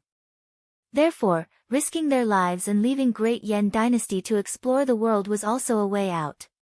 Not only the sons of aristocratic clans would do this, but many of the disciples from 100 imperial clans of Great Yan dynasty would also make the same choice after they had accumulated a certain level of ability, resources, and connections. But, it was a pity for Haoying Fenglong. Wu Qi sneered indifferently. By sending him to the northernmost region, Yan Dan could be considered as a form of protection for him. If he were to be banished to some place in the west, which happened to be within the jurisdiction of Lu Qingfeng and Zhuoguozheng, Wu Qi would have 100 ways to make Haoying Fenglong and the 300,000 people he brought here die without leaving even their bones, or evaporate into thin air. While he was making up his mind, trying to come up with a way to give Haoying Fenglong a hard time, he heard Yan Dan speaking again. Qin Qing Shui, what is the reason behind the incident with Tuoba Qingye? As a hostage of Xian Kingdom, instead of staying in Ji City obediently, he went out in the middle of the night, and even brought a ballista to assassinate the members of Imperial Clan. Is he trying to rebel? I'll give you 3 days to find out the truth of this incident, and report it back to me as soon as possible. Also, that Tuoba Haofeng, ask him to go to Zhuoguozheng mansion himself and receive 30 strokes of the rod. As a prince of a vassal kingdom, he should not stir up any trouble in Ji City, or else, he will be severely punished. Wu Qi's eyes lit up immediately. It seemed like Xian Kingdom was also under the rule of Zhuoguozheng mansion. Since Tuoba Haofeng had committed a crime in Ji City, according to the law, he should be punished by Zhuoguozheng mansion. Since Yan Dan had ordered him to receive 30 strokes of the rod, if Wu Qi did not give Tuoba Haofeng a good reception, how could he be worthy of the deep friendship between Tuoba Haofeng, who had colluded with Qin Qing Shui and Haoying Fenglong to falsely accuse Wu Qi? In just a blink of an eye, at least a few dozens of vicious and ferocious thoughts had emerged in Wu Qi's mind. 30 strokes of the rod, if he were to calculate with his mind, it was more than enough to beat Tuoba Haofeng to death. While he was pondering whether he should beat Tuoba Haofeng to death or cripple him, Yan Dan had already finished dealing with Qin Qing Shui, and had driven him back to his seat. After that, Yan Dan cried out in an indifferent tone, "Where is Duke Yan Lu, Yan Qingfeng? Come out and let me have a look." Lu Qingfeng abruptly rose from his seat, walked to the center of the hall in a slightly reserved manner, and knelt down and bowed to Yan Dan. Perhaps he was feeling nervous. Lu Qingfeng's etiquette was meticulous, but his movements were stiff like a puppet, making him look very unnatural. On the platform, Yan Dan was looking down at Lu Qingfeng. After a long while, he nodded his head in satisfaction. His voice had become much gentler, at least, it was not filled with a murderous aura like when he was scolding Qin Qing Shui just now. With a smile on his face, Yan Dan said, "Qingfeng, raise up your head." Lu Qingfeng quickly straightened his body, raised his head and looked at Yan Dan. After all, he was born in an aristocratic family, and there was nothing to nitpick about the temperament and image of Lu Qingfeng. Furthermore, because he was born as a bastard, Lu Qingfeng appeared to be much more mature than other people of his age. Although this was the first time he met Yan Dan, and he was a little nervous and reserved, no matter it was his expression or behavior, there was nothing to nitpick about. Nodding his head gladly, Yan Dan said, "You have the look of a talented man. Forget about the title of Duke Yan Lu, the position of Zhuoguozheng is a prestigious and powerful one. Since you have inherited this position, you will have to work hard. I'll give you 1 year to train yourself in this position of Zhuoguozheng. If you perform well, you will be the official candidate of Great Yan Dynasty's Zhuoguozheng. If not, you will have to live in seclusion with the title of Duke Yan Lu." Living in seclusion. Wu Qi took a deep breath. In Great Yan Dynasty, living in seclusion was not a good thing. It was the synonym of losing all power and authority, and living a life of eating and waiting for death. If one had the talent in cultivation, it would be better, as Great Yan Dynasty could still provide him with the resources for his cultivation, allowing him to focus on cultivating the Tao of immortality. However, he would never be able to meddle in the affairs of the court. If he did not have the talent in cultivation, he would be like rearing a pig, eating and drinking every day. The only thing he could do was to marry a few more wives and concubines, giving birth to a few more sons and grandsons for the imperial clan and all the great clans of Great Yan Dynasty. As long as he was a man with a normal temperament, he would never be willing to live in seclusion, as it was not something pleasing to the eyes. It looked like he had to let Lu Qingfeng make some achievements in the position of Zhuoguozheng. But, how should he do it? He only had 1 year to do it. In the grand hall, Lu Qingfeng dared not to show even the slightest expression on his face. He bowed respectfully and meticulously to Yan Dan, obeying the order given by Yan Dan. Yan Dan stared blankly at Lu Qingfeng for a while, then suddenly waved his hand and signaled Lu Qingfeng to return to his position. Frowning, Yan Dan stared blankly at all the ministers and nobles in the grand hall, then slowly said, "Today is a joyous occasion. The achievement of Princess Zhanglu in Jindan is a good thing. At such a young age, Princess Zhanglu has become a human immortal in Jindan. This proves that the destiny of Great Yan Dynasty is at its peak, and the fortune is on the rise." Several thousand people in the grand hall raised up their wine cups, laughed joyfully and said, "For Great Yan Dynasty." A tired smile emerged on Yan Dan's face, then he nodded and said, "Well, since this is a celebratory feast, we shouldn't have too many trifles. I've settled a few trivial matters just now, so please don't take them to heart. Today, we are going to drink to our heart's content, and enjoy ourselves to our heart's content. Everyone, please go home with a good time." Clapping his hands, Yan Dan smiled and said, "Play the music and start the feast. Today is a joyous day for the entire dynasty. No restraint is allowed." The people in the grand hall answered in unison. Sitting right next to Yan Dan, Yan Qijuan, the crown prince of Yan Dynasty, raised both of his hands up into the air smilingly. The laughter of the people in the grand hall stopped abruptly, as everyone turned to look at him. Yan Qijuan laughed out loud and said, "Today, Zhanglu has become a member of Jindan. Coincidentally, the famous Grandmaster of Zither, Yutan, is currently in Ji City. Today, I've spent a great deal of effort to invite Grandmaster Yutan to perform her performance." The people in the grand hall cried out in surprise. Some young and vigorous men even lost their composure and shouted the name of Yutan, completely forgetting that Yan Dan was sitting right in the grand hall. However, Wu Qi noticed that Yan Dan's face had turned excited as well, as if he too was surprised that Yutan could perform in this grand hall.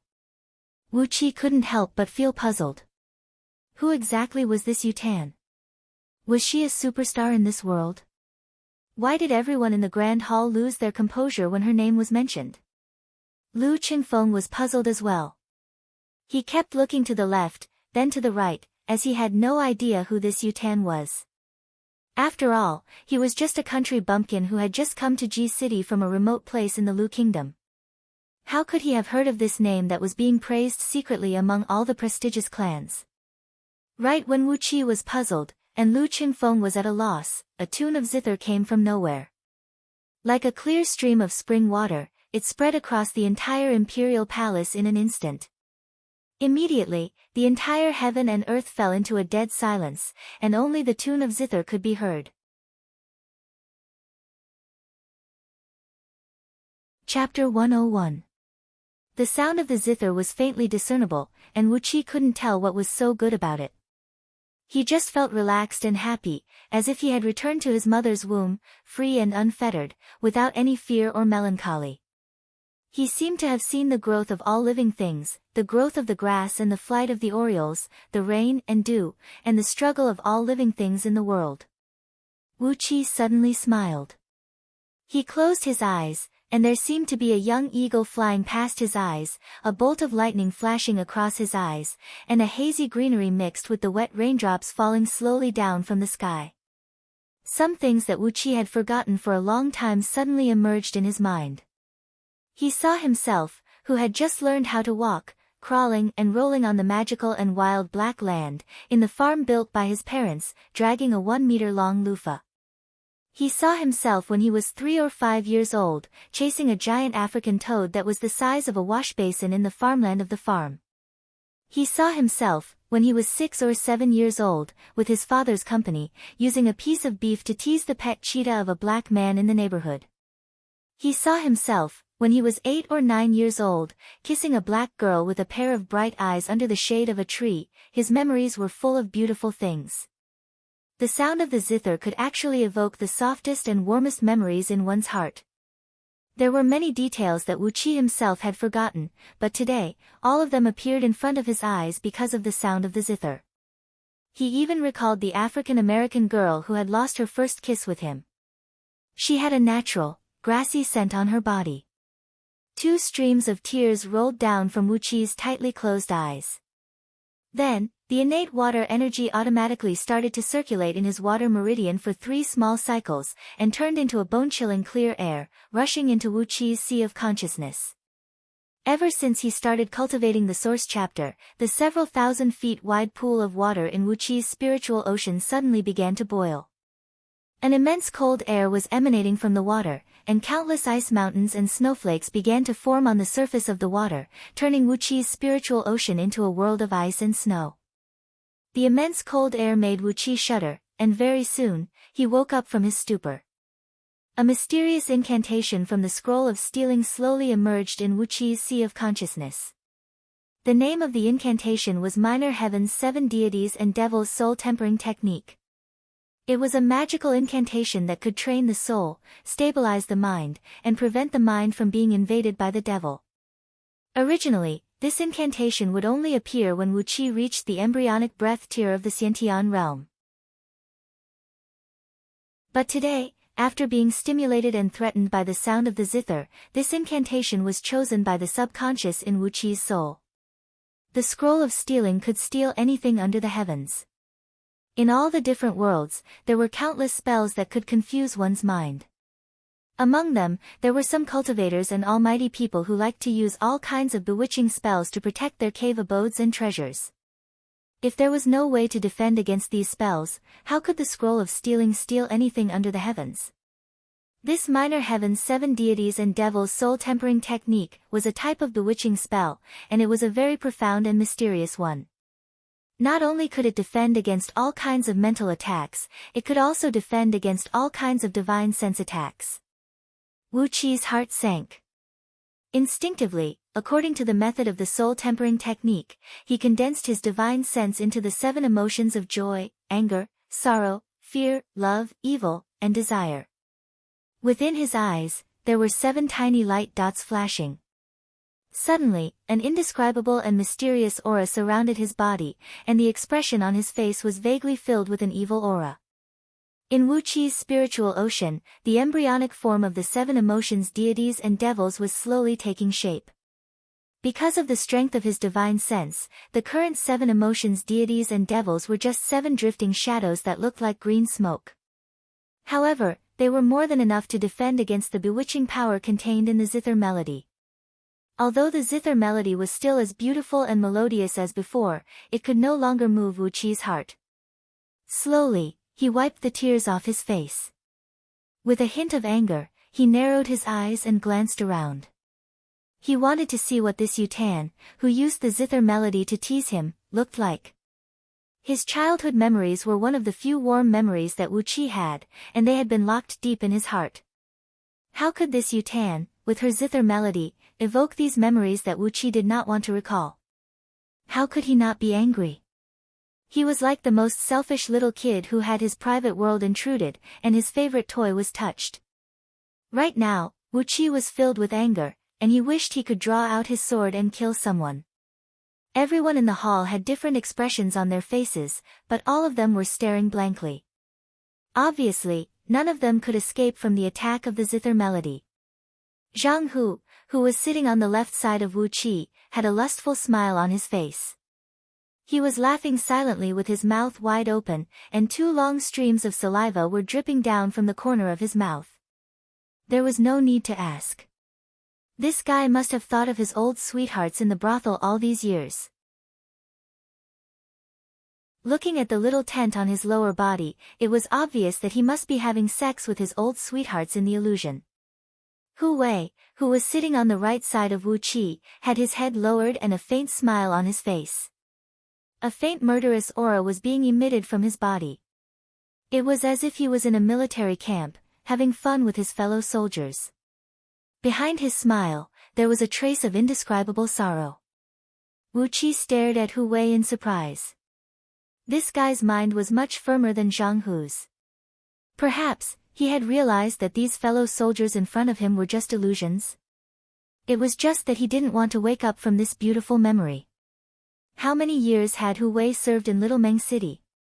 During all these years, how many of his fellow soldiers had lost their lives in the endless barbarian tide? Wu Qi gave Hu Wei a pitying look. He decided to let this man spend more time with his brothers in the illusion, even if it was just for a short period of time. This was a real iron-blooded soldier, and the time to show his tenderness was very precious to him, right? But for Zhang Hu. Wu Qi grabbed the wine pot and slowly poured the wine onto the little tent on his lower body. Zhang Hu shuddered and abruptly awoke from the zither music. He looked around angrily and was surprised to find that he was actually in the hall, not in the brothel in the illusion.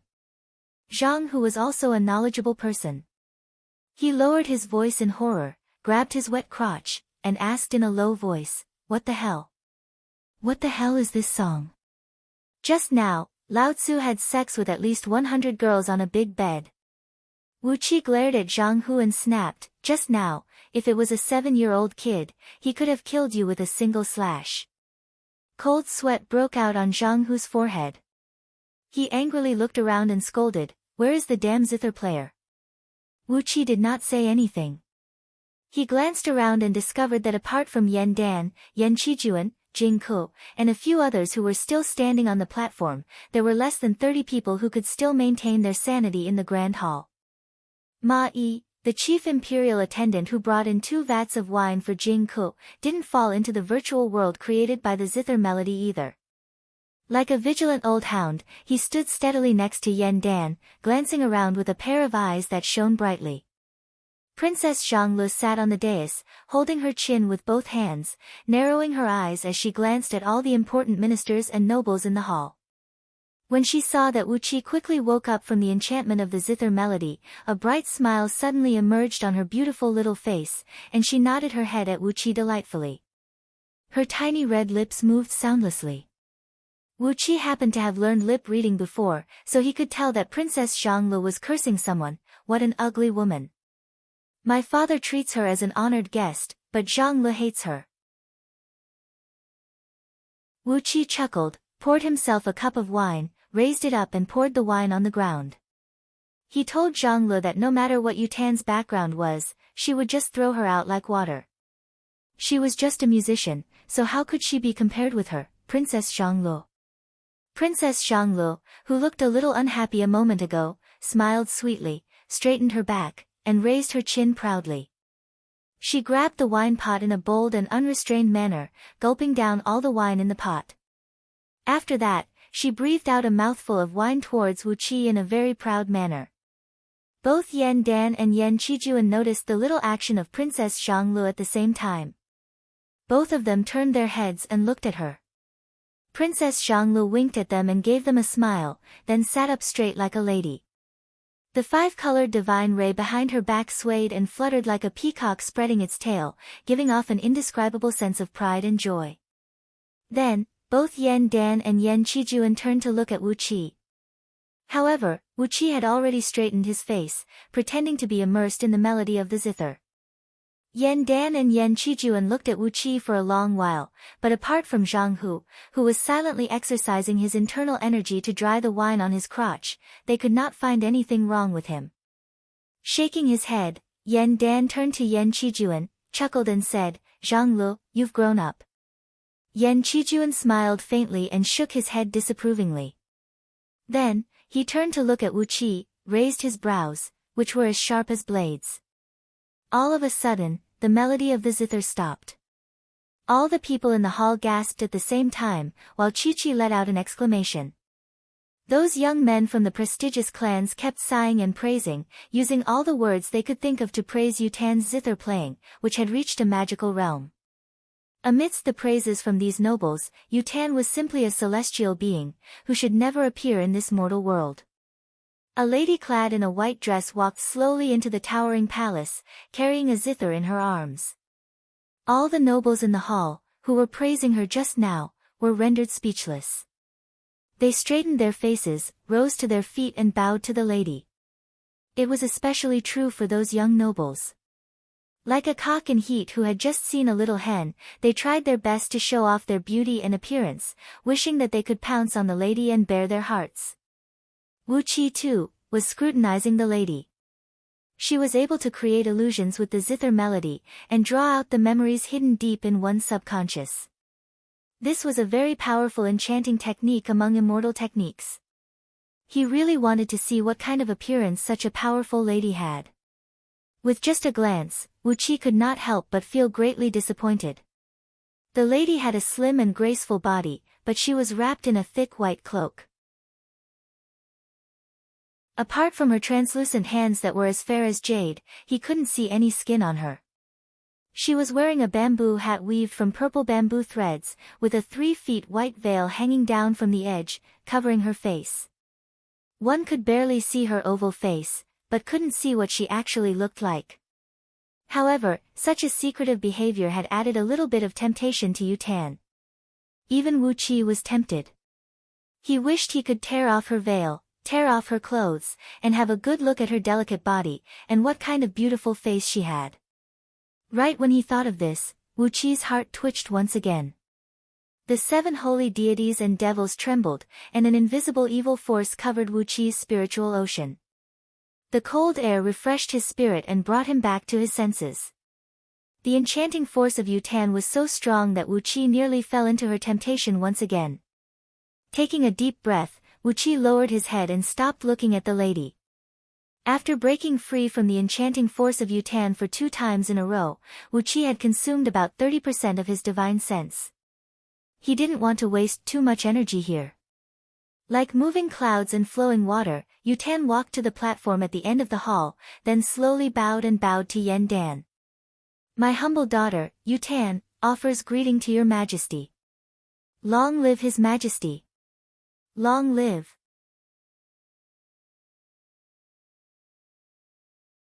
Chapter 102. Chuckling, Yan Dan casually raised his hand and said, Yutan from Zither sect, your name has shaken the world for the past 3 years. Now that I've met you today, you are indeed extraordinary. Ma-yi, please have a seat, Grandmaster Yu. Then, Yan Dan pointed his finger at the dais. Ma-yi, the chief eunuch with a flushed face, hastily beckoned a few young eunuchs to carry a long black table and place it on the second level of the dais where Yan Dan pointed. Then, he invited Yutan to come up to the dais and take her seat. After that, the palace banquet officially began. Yan Dan raised his wine vessel and offered a toast to the heaven and earth. After that, all the important ministers and nobles in the grand hall laughed joyfully, while the group of musicians behind Wu Qi played their tunes together. A fragrant aroma spread out from every corner of the grand hall, while many female dancers gracefully entered the grand hall and started dancing. Everyone drank and enjoyed themselves. It was a joyous and harmonious scene. Yan Dan accepted the toasts from a few most senior ministers and nobles, such as Jing Ku and a few others, then rose and left the grand hall. Following closely behind Yan Dan were the old ministers and nobles, such as Jing Ku. After these people left, the one who hosted the palace banquet in the grand hall became the crown prince, Yan Qijuan. The atmosphere in the grand hall suddenly became relaxed, and the behavior of all the ministers and nobles had become much more relaxed. When Yan Dan, Jing Ku, and a few others were in the grand hall, none of the ministers dared to be too carefree and enjoy themselves because of their lofty status. After they left, Yan Qijuan was the one who hosted the palace banquet. His imposing manner was not as solemn and serious as Yan Dan, and he was much more amiable to the people around him. As a result, the atmosphere in the grand hall became livelier. Music was played in the grand hall, and the palace maids were dancing. One after another, ministers rose to their feet and offered a toast to Princess Xianglu. At the young age of 15, Princess Xianglu had formed her gold core. She had a bright future ahead of her. With the pampering she was receiving now, her power and influence in Great Yan dynasty would only grow stronger and stronger in the future. Many of the ministers were carefully praising Princess Xianglu with the most beautiful words, hoping to leave a good impression in her heart. They were afraid that if they showed any disrespect, it would make her remember them. However, Wu Qi could tell that Princess Zhongli's attention was not on these people. Her pair of beautiful eyes were fixed on Yu Tan, who was sitting cross-legged and motionless. The situation was like a beautiful and proud peacock suddenly discovering that another rare bird with gorgeous feathers had entered its territory. It was almost instinctively hostile. Wu Qi was laughing in his mind, women, this is what women are like. Just when Wu Qi was pondering what kind of methods Princess Xianglu would use to make things difficult for Yu Tan, Princess Xianglu had risen to her feet. She was holding a large bowl that she got from an unknown source. She filled it with fine wine, raised her hand towards Yu Tan and said, Master of Zither, Yu Tan. You've made a name for yourself in just 3 years, what an amazing feat. Zisu offers a bowl to Lady Yu Tan. Somebody, fill it up for Lady Yu Tan. Since Yu Tan took her seat, she had been lightly pressing her fingers on the zither strings. Other than that, she didn't do anything else. When many ministers rose to their feet and offered a toast to Princess Xianglu, she just sat on the same spot like an ice statue, showing no reaction. She gave off a feeling like an orchid condensed from the essence of ice and snow, quietly blooming in the depth of a valley, untainted by any human presence. However, this orchid, which was cold to the extreme, was constantly emitting a seductive charm, attracting the eyes of many young nobles in the grand hall to keep glancing at her from side to side. The cold arrogance and the unique charm combined together, giving people a contradictory yet harmonious feeling at the same time. Yu Tan was sitting there without saying a word, but Princess Xianglu had suddenly pointed the spearhead at her. As expected, Yu Tan's reaction was a little stunned. She was bewildered for a full 2 breaths of time, then she rose to her feet and said with a gentle voice, Your Highness, Yu Tan appreciates your hospitality. But, Yu Tan doesn't know how to drink wine. I wonder if I can replace it with tea. The grand hall fell into a dead silence. It was much quieter than when Yan Dan scolded Qin Qingshui just now. Far away from the palace, the cheering and drinking voices of the middle and lower level nobles could be heard coming from afar, making the grand hall even quieter.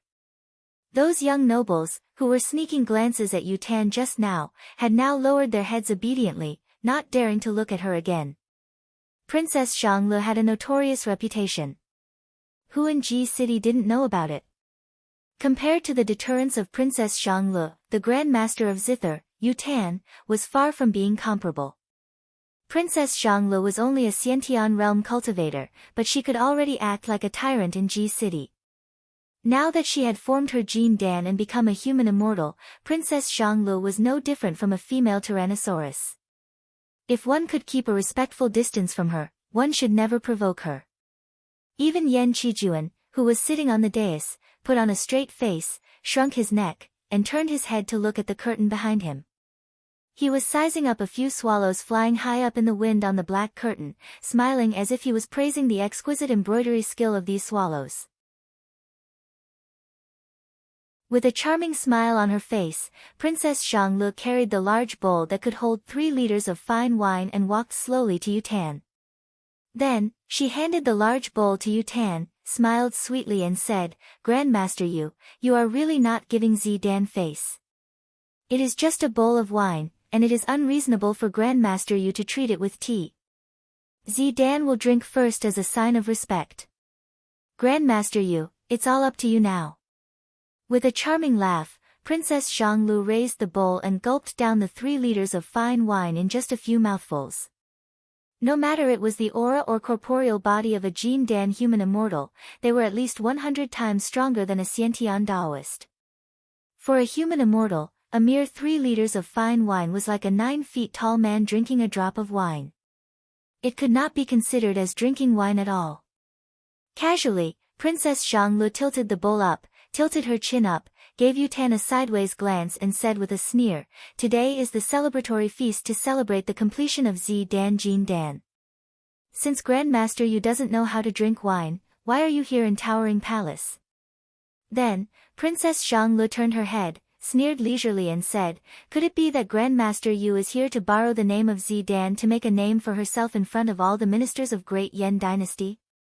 That is not right, as I hate people who use me the most." Every single word of hers was like a stab to the heart. None of the civil and military officials in the hall dared to say a word. Yutan's body trembled slightly. Suddenly, she sighed lightly and said, "Your Highness, I dare not accept your words. Bring me some wine." Yutan wishes Your Highness the completion of Jin Dan, stepping into the realm of human immortal. From now on, you will live a free and unfettered life, and will no longer be a mortal in the mortal world. An imperial eunuch had long walked up to her, carrying a large bowl filled with fine wine. Yutan took over the big bowl, then slightly lifted the white veil covering her face, revealing her small and exquisite jaw and half of her watery red lips. She bit the edge of the bowl with her little mouth and drank up the bowl of wine without making a sound. When the last drop of wine entered her mouth, Yutan gracefully turned the bowl toward the outside, leaving not even a single drop of wine in her mouth. Suddenly, one of the courageous noblemen in the hall clapped his hands and cried out, "Grandmaster Yu has a great capacity for liquor." Yutan's body trembled abruptly, and Princess Zhongli's face turned as cold as a snowy mountain. Her stern gaze slowly ran across the few thousand noblemen in the hall. The nobleman who cried out just now had long shrunk his body, and no longer dared to show his face. As Princess Xianglu couldn't find the culprit, she could only vent all her anger on Yutan. Sneering coldly, Princess Xianglu raised her hand and grabbed Yutan's veil. "Since you're already in the soaring palace, why are you still hiding? Take off your veil, and let me see how beautiful Grandmaster Yu is." Yutan moved her feet, and like a drifting cloud, she slid backward for a few feet, barely dodging the grab from Princess Xianglu. Princess Xianglu frowned and cried out with a stern voice, "Somebody, take off her veil for me. Today is my celebratory banquet. Why are you hiding your face with a veil? Are you trying to show off your noble status?" With her order, a dozen imperial eunuchs immediately rushed towards her, trying to capture Yutan in a flurry. Many young and vigorous noblemen in the hall also saw the opportunity to flatter Princess Xianglu. They were rubbing their palms and rubbing their palms, getting ready to rush up and flatter Princess Xianglu at any moment. Yutan gave a loud cry, then turned to Yan Qijuan and said, "Yutan is invited here. The veil is an order from Yutan's seniors. It's fine if Princess wants to take off my veil, but I hope Crown Prince can make the decision. According to Yutan's rules, you have to answer 3 questions of Yutan, and if the answers match the answers in Yutan's heart, Yutan will take off the veil herself. If not, please forgive me, Crown Prince. Due to the order from my seniors, I can't follow Princess wishes." Coughing lightly, Yan Qijuan ordered those imperial eunuchs to leave. Smilingly, he turned to Princess Xianglu and said, "Zi Dan, Grandmaster Yutan covers her face with a white veil, and this is the order from her seniors. For the past 3 years, Grandmaster Yutan has never shown her true face to anyone, and it's not because she wants to do so in your celebratory banquet. Since you want to take off Grandmaster Yu's veil, why don't we follow her rules?" He paused for a brief moment, then laughed dryly and said, "Grandmaster Yu is invited here by my father." Coldly staring at Yutan for a long while, Princess Xianglu suddenly laughed and said, "3 questions? Well, with several thousand pillars of Great Yan Dynasty here, do you think I can't answer your 3 questions? Today, I'll listen to your 3 questions. Whoever can answer them and take off Grandmaster Yu's veil will be handsomely rewarded by me." Swinging her skirt proudly, Princess Zhonglu returned to her seat and sat down slowly, her beautiful eyes never leaving Yutan. All the ministers and nobles in the hall were looking at each other, and a small half of them shook their heads at the same time. Wu Qi was greatly surprised. Could it be that all these people had heard the 3 questions from Yutan? Judging from the awkward expression on their faces, perhaps none of the answers could satisfy Yutan. His curiosity was aroused, and Wu Qi focused his attention and looked at Yutan. What kind of questions could this lady have? She breathed out a faint sigh, then lightly plucked the zither strings with her fingers and produced a few crisp sounds. She took a few steps casually on the dais, then suddenly asked, "My first question is, what is the most important thing to have a beautiful life?" She sighed again, then continued asking, "My second question is, what is the most important thing to have a long life and a beautiful life?" She glanced at all the supreme nobles of Great Yan dynasty in the hall, then asked in a soft voice, "My last question is, if there is a girl who knows you, understands you, believes in you, loves you, spares no effort for you, has been accompanying you since you were young, accompanied you, helped you, protected you, sacrificed everything to help you, what are you going to do for such a girl?"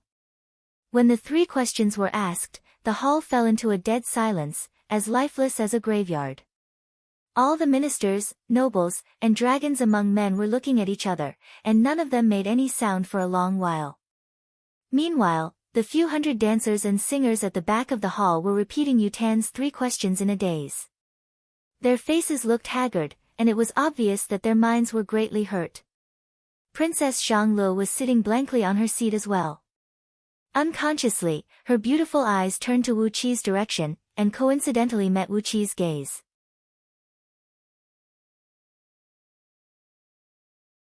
Chapter 103. The palace banquet was over. The sky was filled with dark clouds, and heavy raindrops were pouring down from the sky. It was as if Ji City was soaked in water, as the air was filled with unbearable moisture. Wild thunders and bolts of lightning were wreaking havoc behind the dark clouds, shaking the sky and making it seem as if the sky and earth were spinning. The lights on the city walls were dimmed, and the pale yellow light could barely shine for a few steps before losing its effect. In such a horrible weather, a great number of soldiers were standing on the city walls like wooden stakes, vigilantly glancing around. In such a weather, some crimes and strange things could easily happen. Therefore, the soldiers had to be on high alert, and nip any bad signs in the bud. When Yan Dan was not out from his secluded cultivation, the defense in Ji City could still be a little lax. But, after Yan Dan came out from his secluded cultivation, if he still idled around like before, he would be courting death. Therefore, a fully armed soldier was stationed on the city wall every 2 steps apart. Under the illumination of specially made torches that could resist the wind and water, these soldiers were keeping their eyes vigilantly on the long lines of carriages and people that were driving slowly through the streets. These people had just come out from the imperial palace, and they were all the influential members of Great Yan dynasty. If anything happened to any of them, the captain who was responsible for tonight's defense would have his skin peeled off. Therefore, these soldiers had no choice but to be extra cautious. As the weather was not good, the faces of those influential members who had just come out from the imperial palace were unsightly. Some of the young influential members were still sitting in the luxuriously decorated coaches with their heads lowered, mumbling and pondering over 3 questions. The 3 questions asked by Yutan had baffled all the influential members in the towering palace. The hall fell into an awkward silence for a full 15 minutes, and none of them rose to their feet to answer the question. Between the state and the beauty, which was more important? Between longevity and the beauty, which was more important? If there's a woman who knows you, understands you, believes in you, loves you, is willing to do anything for you, has accompanied you since you were young, accompanied you, helped you, protected you, and gave her everything to help you, what would you do for such a woman?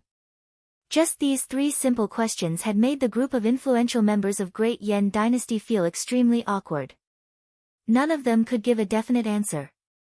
Perhaps, they already had an answer in their hearts, but they also knew that this answer would never enter Yutan's eyes. Compared to being mocked by Yutan, it was better for them to keep it a secret. For these top nobles, their country was naturally more important than their beauty, and longevity was naturally more important than their beauty. Their marriages were all arranged by their families, so how could they have lovers who knew and loved each other at all costs? They were all influential figures in Great Yen Dynasty, and none of them could lower their pride and lie to their faces in front of several thousand influential members of Great Yen Dynasty. If Yu Tan asked this question to someone in a secluded corner where no one was around, these influential officials would definitely give her a flowery answer. However, since Yu Tan had asked this question in front of so many people, no one would be shameless enough to lie in public. Because of these 3 questions, the celebratory feast was completely silenced. Princess Zhang Lu was so angry that her face turned pale. She waited for half an hour, but none of the nobles came forward to answer Yu Tan's 3 questions. Flustered and exasperated, Princess Zhang Lu overturned her table, spun and returned to the inner palace. Since all the guests had left, the helpless Yen Qijuan had no choice but to announce the end of the banquet. All the nobles had no choice but to leave hastily.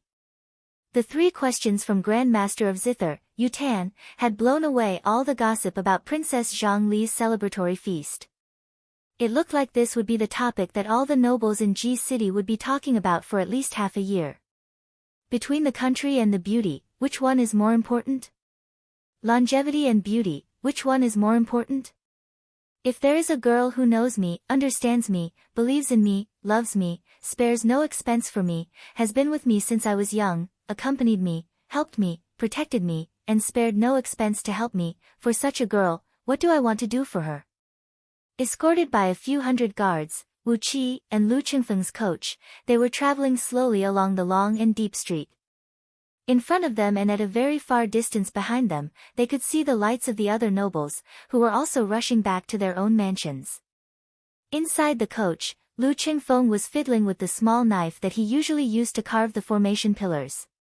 He kept repeating the 3 questions asked by Yu Tan over and over again, as if he was deep in thought. However, Lu Qingfeng, who grew up in Lu clan, was suffering from all kinds of discrimination and persecution, and had been struggling to survive. Although he had lost his virginity to a serving lady, this so-called love did not have anything to do with him. He did not have such a beautiful girl who grew up with him since he was young, who knew him well and understood him. Just like all the other young nobles in Great Yen Dynasty, unless he was lying to his conscience, there was no way he could answer these 3 questions.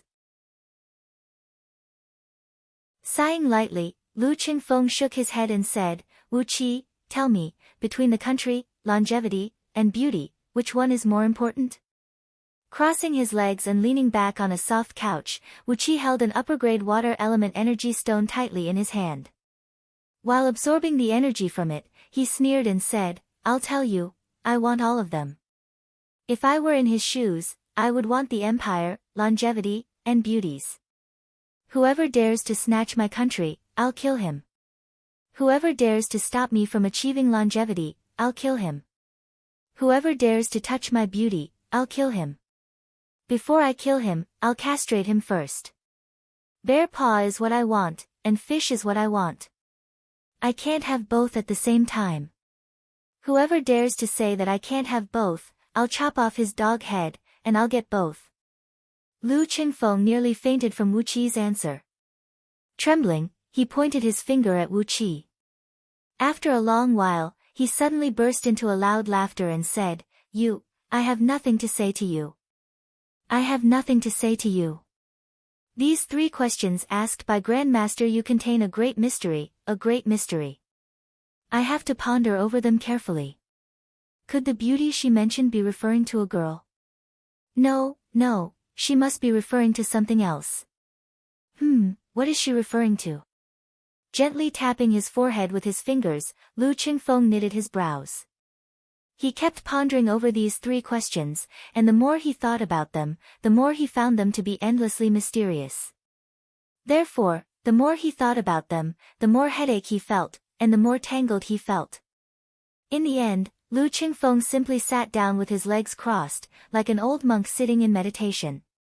He fell into a deep meditative state, focusing all his attention on studying the 3 questions asked by Yu Tan. Wu Qi found it funny. He shook his head, sighed and said, "What a bunch of innocent men." A question of a resentful woman pretending to be in her boudoir can make you so tangled. Hee, the country, longevity, and beauties. Yutan, this woman cultivates a strange cultivation technique, and the questions she asks are weird. Sigh, keep pretending, keep pretending. This woman, she only knows how to deceive you, a bunch of nobles who have never seen the world, by putting up a front. Shaking his head, Wu Qi didn't think much of the 3 questions asked by Yutan. The questions about the country, longevity, and beauties. Before he came to this world, on Earth, what was the meaning of these questions? Beauties? In the red light district of Holland, as long as you had enough money, you could get many beauties. Not to mention beauties, transvestites, perverts, and the like. If you had enough money, wouldn't you be able to hook your finger at them? All of a sudden, the procession halted. A coach came out from a small alley beside the road, blocking the path of Wu Qi and his company. The window of the coach was suddenly opened by someone. Bai Zhuer poked half of her face out from the window, waved her hand and said, "Is Mr. Wu Qi here? Princess wants to see you." Hurry up, Princess is not in a good mood right now." The door of the coach moved slightly, and Wu Qi had already sprung out from the coach. With 2 leaps, he came before the coach. A faint watery mist hovered around Wu Qi. Before the raindrops fell from the sky, they were knocked away by the watery mist, and none of them could touch his body. With a solemn expression, Wu Qi stood beside the coach and bowed deeply. "Wu Qi thanks Princess. The gift that His Highness sent me last time was too heavy." A jade-like hand pressed on Bai Zhuer's face and pushed her to the side. With her long hair hanging loosely over her shoulders, Princess Zhanglu frowned and poked half of her face out from the window. She glared at Wu Qi, lowered her voice and scolded, "Stop talking about these things. What's so special about those things? Why are you so concerned about them? Did you hear the question from that pretentious woman today? What's your answer?" "Me?" Overwhelmed with shock, Wu Qi pointed at his own nose and asked. "That's right, what's your answer?" Princess Zhanglu stared at Wu Qi and scolded, "Between the country and beauties, longevity and beauties, which one do you value more? Also, what's your opinion on the long list of things you know and understand at the end?" Wu Qi hesitated for a brief moment. Suddenly, a 5-colored divine ray burst out from the coach. Princess Zhanglu stared at Wu Qi with her eyes wide open and cried out, "Tell me quickly, don't play dumb with me. You have to give me 3 answers today, or else I'll tear down Duke Yanli's mansion." After pondering for a brief moment, Wu Qi looked at Princess Zhanglu and smiled. He raised a finger and said with a soft voice, "The country is a man's career." Princess Zhanglu knitted her brows and nodded her head slowly.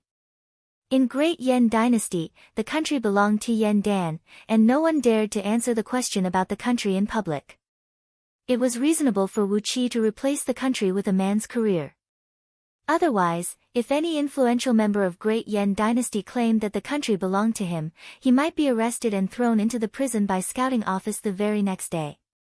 Nodding his head, Wu Qi continued, "Fame and fortune, riches and fortune, riches and fortune, an army of 10,000 miles to seek the title of Marquis. For the sake of a golden belt, a man can commit murder and arson, he can kill a lot of people.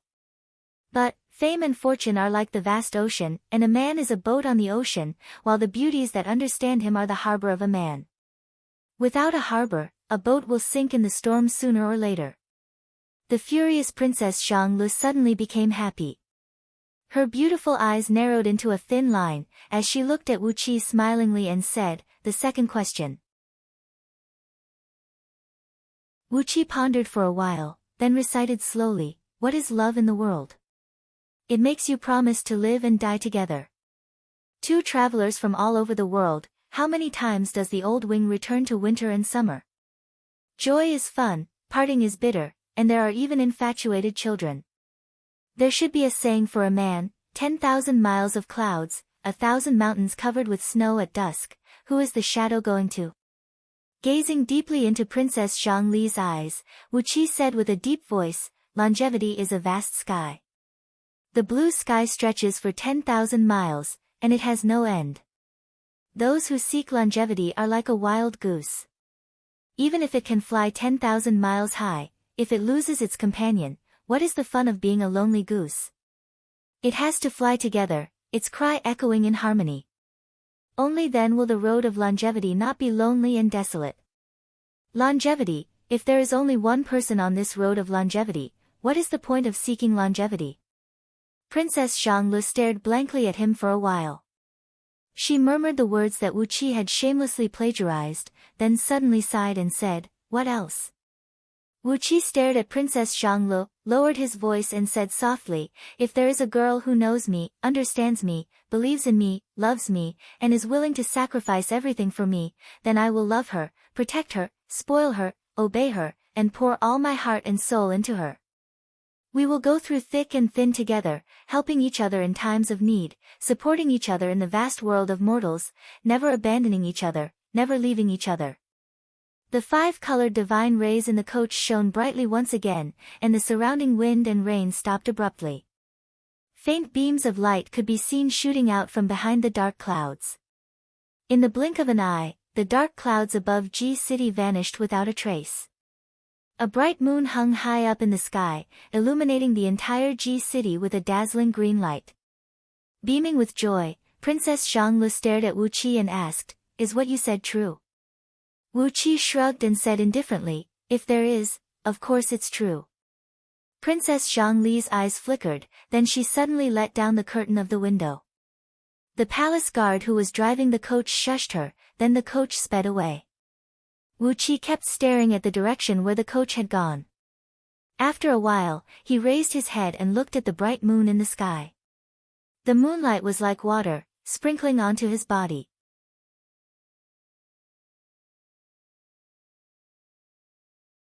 Chapter 104. A ferocious gleam flashed in Wu Qi's eyes as he said with a ferocious voice, "A man has no intention to hurt a tiger, but a tiger will hurt a man. Instead of being beaten passively, why not take the initiative to tear off a piece of meat from Wei clan? With your current status and identity, as long as you can stabilize the power of Duke Yan Lu and Zhuo Guizheng, with the current emperor as the decision-maker, Wei clan won't be able to do anything to us. With the power of heaven-breaking sword sect, do you think we can't deal with a merchant clan?" Wu Qi and Lu Qingfeng exchanged a glance. This girl who looked like a dark orchid had really given them the courage to refuse. Which was more important, the state or the beauty? Sighing lightly, Wu Qi straightened his body and said with a gentle voice, "Grandmaster Yu, please tell me." A girl who was known as the #1 beauty in her clan since she was young, was willing to sacrifice everything for the man she loved, the man who was known as the divine dragon among men. For the sake of his so-called great event, the girl who had a deep love for the man since she was young had been wandering around the world, playing different roles, playing out scenes of joys and sorrows, witnessing the rise and fall of one hero after another. On the wooden platform in the center of the lake in the backyard, Wu Qi and Lu Qingfeng were sitting cross-legged on the ground. With a subtle expression, Lu Qingfeng was sizing up Wu Qi from top to bottom. The teacup in his hand was still full, and not even a drop of tea had been touched. Grumpily, Wu Qi gulped down 3 bowls of fragrant tea, then glared at Lu Qingfeng and said, "If you have something to say, then say it. If not, finish your tea and go rest." The emperor is personally selecting the soldiers. If you can't produce any results within a year, you'll have to go into secluded cultivation. The figure amidst the strong wind was none other than the Grand Master of Zither, Yu Tan, who was clad in a white cloak and had her face covered with a white veil. She was the one who asked the 3 questions during the celebration banquet in the imperial palace, which had dispersed all the influential members and ministers in the imperial court, and nearly made Princess Xianglu kill someone out of anger. It was late at night, and like a female ghost, she suddenly appeared in the backyard of Duke Yan Li's mansion together with a whirlwind. Wu Qi had no idea what she was doing here. Under the bright green moonlight, Yu Tan, who had taken off the bamboo hat, looked like a dark orchid that had bloomed quietly in a deep valley, exposing her graceful, gorgeous, and beautiful visage to Wu Qi and Lu Qingfeng. This was an impeccable appearance, with a thick sweetness and a warm fragrance. Just by looking at her, it gave people the illusion that they were surrounded by flowers and their eyes were dazzled by the 5 colors. Coughing again, Lu Qingfeng said with a strange expression, but, according to the imperial clan law of Great Yan Dynasty, a princess is not allowed to marry, and the prince consort can only marry into the prince consort's family. Shaking, Yu Tan bowed to Wu Qi and Lu Qingfeng on the water surface. Wu Qi sheathed the sword of Greedy Wolf and returned to his seat. Although the flying sword was sheathed, Wu Qi had sneakily kept a couple dozens of explosive talismans under his sleeve, ready to unleash them at any time. Although Lu Qingfeng didn't do anything on the surface, he had secretly kept a few 9 cloud-piercing crossbows in his storage bag. Once something went wrong, he would be able to pull out the crossbows and attack the enemy immediately. The sword of Greedy Wolf let out a sword cry. Wu Qi looked at Yu Tan, who was standing less than 100 feet away from the wooden platform. Grinning coldly, he said, "Grandmaster Yu, this is a private mansion. It's late at night, and if there's nothing else, Grandmaster Yu, please turn back." Just like Yan Dan, such a beautiful girl had a very weary expression on her face. It was a weariness that came from deep within her bones, as if she had traveled tens of thousands of miles and spent a very long time as a vagabond. However, there was an inexplicable spirit that was supporting her. Although she was exhausted to the bone, and her heart was about to stop beating, she could still walk in the mortal world. A ferocious expression emerged on Lu Qingfeng's face as well. He crushed the teacup with one hand and said with a ferocious voice, "That's exactly what I want. Since Wei Clan is trying to seize my foundation, they can't blame us for attacking them. If we want to have a firm foothold in Ji City and lay down a foundation that will last for thousands of years, we can't do that without money. Since Wei Clan has brought themselves to our doorstep, they can't blame us for attacking them." Yu Tan walked slowly to the wooden platform. Soundlessly, she bowed at Wu Qi and Lu Qingfeng, then sat down on the ground.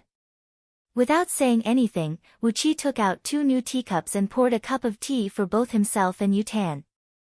After thanking Wu Qi, Yu Tan took over the teacup and removed the bamboo hat weaved from her head, revealing a face that nearly suffocated both Wu Qi and Lu Qingfeng.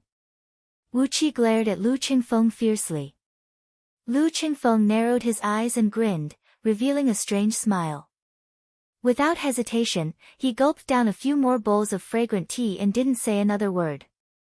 Annoyed, Wu Qi threw the teacup far into the lake, murmuring, "Marry into my clan." I, Wu Qi, am a real man. Of course, I want a beautiful girl to be my wife. Asking me to marry into your clan? Impossible. A commotion broke out in Duke Yan Li's mansion. Wu Qi and his company had returned to the mansion. A group of servants busied themselves for some time, and only then did they serve Wu Qi and his company into the mansion. They went to take a bath and change their clothes. After messing around for a whole day, although Wu Qi and his companions had the cultivation of Xiantian realm, they were both mentally exhausted and physically exhausted. After taking a hot bath and changing into clean clothes, only then did they regain some of their energy. Quietly, Yu Tan picked up the teacup and took a sip of the fragrant tea. With a soft voice, she said, "My friends, do you want to hear a story? Yu Tan's purpose of coming here is to have a chat with Mr. Wu Qi, and then she will leave. Today, Yu Tan has offended Princess Xianglu, so we can't stay in Great Yan Dynasty any longer. Fortunately, there are more than 100 vassal kingdoms in Great Yan Dynasty. The world is vast, and Yu Tan has other places to go. A lady whose beauty could topple a kingdom had fallen under the sword, an invincible overlord had committed suicide in front of the people. The torrential river could not bring away the grudges and love of the mortal world, and it could not bring away the love and pity of this teenage girl. The throne, the power, the endless lifespan, the boundless ambition and lofty aspiration, the man who stood high above the masses, devising strategies, deciding the life and death of the people with just a simple gesture. Yet, this teenage girl could only struggle hard in the mortal world, barely maintaining her heart that still loved him. Between longevity and a beautiful woman, which one was more important? What a great temptation that was! Wu Qi felt every single cell in his body was trembling, sending forth the desire of love. Wisely, Lu Qingfeng shut his mouth. He tried to evade the topic and made up a few random questions, then shifted the topic to Wei Xiaoxiao. Say, do you think sect leader Nia will kill Wei Xiaoxiao? That Wei clan has a great reputation. In the Lu kingdom, 70% of the armaments are managed by their merchant. I've long heard that Great Yan dynasty has such a behemoth. If Patriarch Nia really kills Wei Xiaoxiao, I'm afraid we will be in big trouble. She raised her head up, smiled at Wu Qi and said, Mister's answer has left Yu Tan speechless. I wonder if I can serve Mister, and share a night of pleasure with you. While speaking, a faint blush suddenly appeared on Yu Tan's fair and clean face that looked like a jade carving. An endless temptation came rushing at Wu Qi's face, causing all the cells in his body to stiffen. The tune of the zither was faint, yet it contained a magical force that could stir one's heart and soul. Tears gushed out from Lu Qingfeng's eyes. Suddenly, he fell to the ground, falling into a deep slumber while crying. The tune of the zither had hypnotized him, breaking down all his guard and defense, and plunging him into a sweet dream that lasted for over 1,000 years. At last, when she was so tired that her heart was about to turn into ashes, all her encounters had turned into the same 3 questions. All of a sudden, Yu Tan smiled. When she smiled, it was as if all the flowers under the heaven had bloomed, and the entire backyard was lit up. Putting down the teacup, Yu Tan gently stroked the strings of the zither. Like the drizzle of a spring night, she played a melody that was faintly discernible. Accompanied by this heartbreaking melody, Yu Tan used a flat voice that sounded like boiled water to briefly narrate a person's story. After a long moment of silence, Wu Qi stared at Lu Qingfeng with a strange expression, gnashing his teeth and said, Firstly, there is nothing between me and Princess Xianglu. Secondly, even if there is something between us, it can only be her marrying me. Whether I want to marry her or not, it still depends on my mood. Thirdly, if you still want to use this matter to mock me, you better be a good boy and call me Grand Aunt. If you continue to talk about this matter, I'll marry into your family tomorrow. My good grandnephew. If there is a girl who knows you, understands you, believes in you, loves you, and spares no expense for you, who has been accompanying you since you were young, accompanying you, helping you, protecting you, giving everything she has to help you, what would you do for a girl like her? Wu Qi placed both of his hands on his knees, staring at Yu Tan quietly. Even though he had obtained the nearly monstrous intelligence of Lu Xiaobai, he still could not figure out the background of this girl, and what kind of things she had gone through. However, her statement that sounded as flat as boiled water was filled with a fatigue that made Wu Qi want to fall into a deep sleep. While both of them were discussing the strategy to deal with Wei clan, a small whirlwind suddenly rose from the lakeside. Amidst the whistling sound of the wind, a fair and beautiful figure appeared out of thin air. Wu Qi was struck with terror. He pulled out the sword of greedy wolf and stood in front of Lu Qingfeng, keeping his eyes fixed on the white figure. The wild wind coiled around the white figure. Step by step, she slowly glided across the surface of the lake, bringing with her a charming charm, and walked towards the wooden platform. Now that they were talking about serious matters, Wu Qi had cast away his playful attitude, frowning and beginning to think carefully. After a long while, he said word by word, First of all, from now on, we can only address him as master. We can no longer address him as sect leader Nye. After that, tomorrow, I want Yan Bugue to make a copy of the confidential files of Scouting Office, as well as the detailed information about Wei clan. Clearing his throat, Lu Qingfeng took a sip of tea, then said coolly, I still have some confidence in dealing with the official matters, and it is more than enough to deal with His Majesty. But the biggest problem now is that, in terms of seniority, Princess Xianglu is my grand aunt. If you marry into my family in the future. Drops of tears fell onto the strings of the zither. Yu Tan bowed her head, unconsciously stroking the strings with her fingers as she sighed and said, Mister's answer is the most satisfactory answer I've ever heard in all these years. Therefore, I'll fulfill my promise and remove my veil, allowing Mr. to have a look. Wu Qi narrowed his eyes. He couldn't sense any evil intention from Yutan. He turned his head and looked at Lu Qingfeng, who was frowning and staring at Yutan. Seeing Wu Qi's gaze, Lu Qingfeng nodded his head slowly, then said with a loud and clear voice, "Grandmaster Yu, your presence brings light to my humble dwelling. If you don't mind, please have a seat, Grandmaster Yu, and have a cup of tea." Yutan sighed lightly. She stood steadily on the surface of the water, looking at Wu Qi from afar and said softly, "Mr. Wu Qi, Duke Yen Lu. Yutan has no evil intention in coming here. It's just that when Yutan left the imperial palace just now, she heard the answer from Mr. Wu Qi and Princess Xianglu.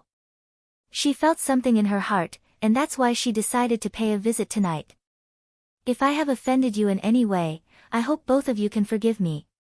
She had entered the mortal world time and time again, and left it again and again. She had fallen in love, been hurt, hated, worried, bitter, and sad. Everything was for the sake of that man. The so-called trials in the mortal world had shattered the crystal-like heart of the teenage girl.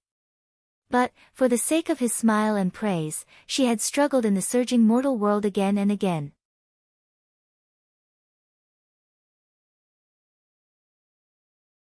Chapter 105.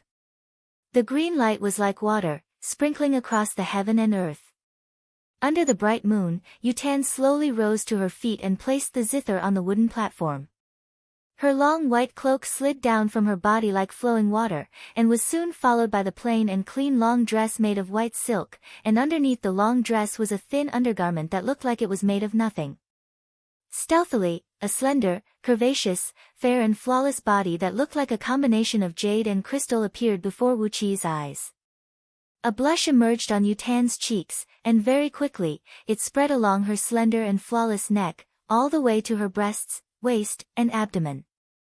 The seductive blush was like a delicious meat that was placed in front of a wild beast, reeking of blood. If it were any other man, he would have long leaped forward like a wild tiger, ripping this tender and delicious body into pieces. Wu Qi had his eyes fixed on this naked body, and he could not find anything wrong with it. It was a body that had gathered all the beauty of a woman. His gentle gaze glided over Yutan's delicate eyebrows, her tall nose bridge, her watery red lips, her long neck, her towering breasts, her flat abdomen without any excess flesh, her mysterious cleavage, and her two long and slender legs that were so long that not even a piece of paper could fit into them.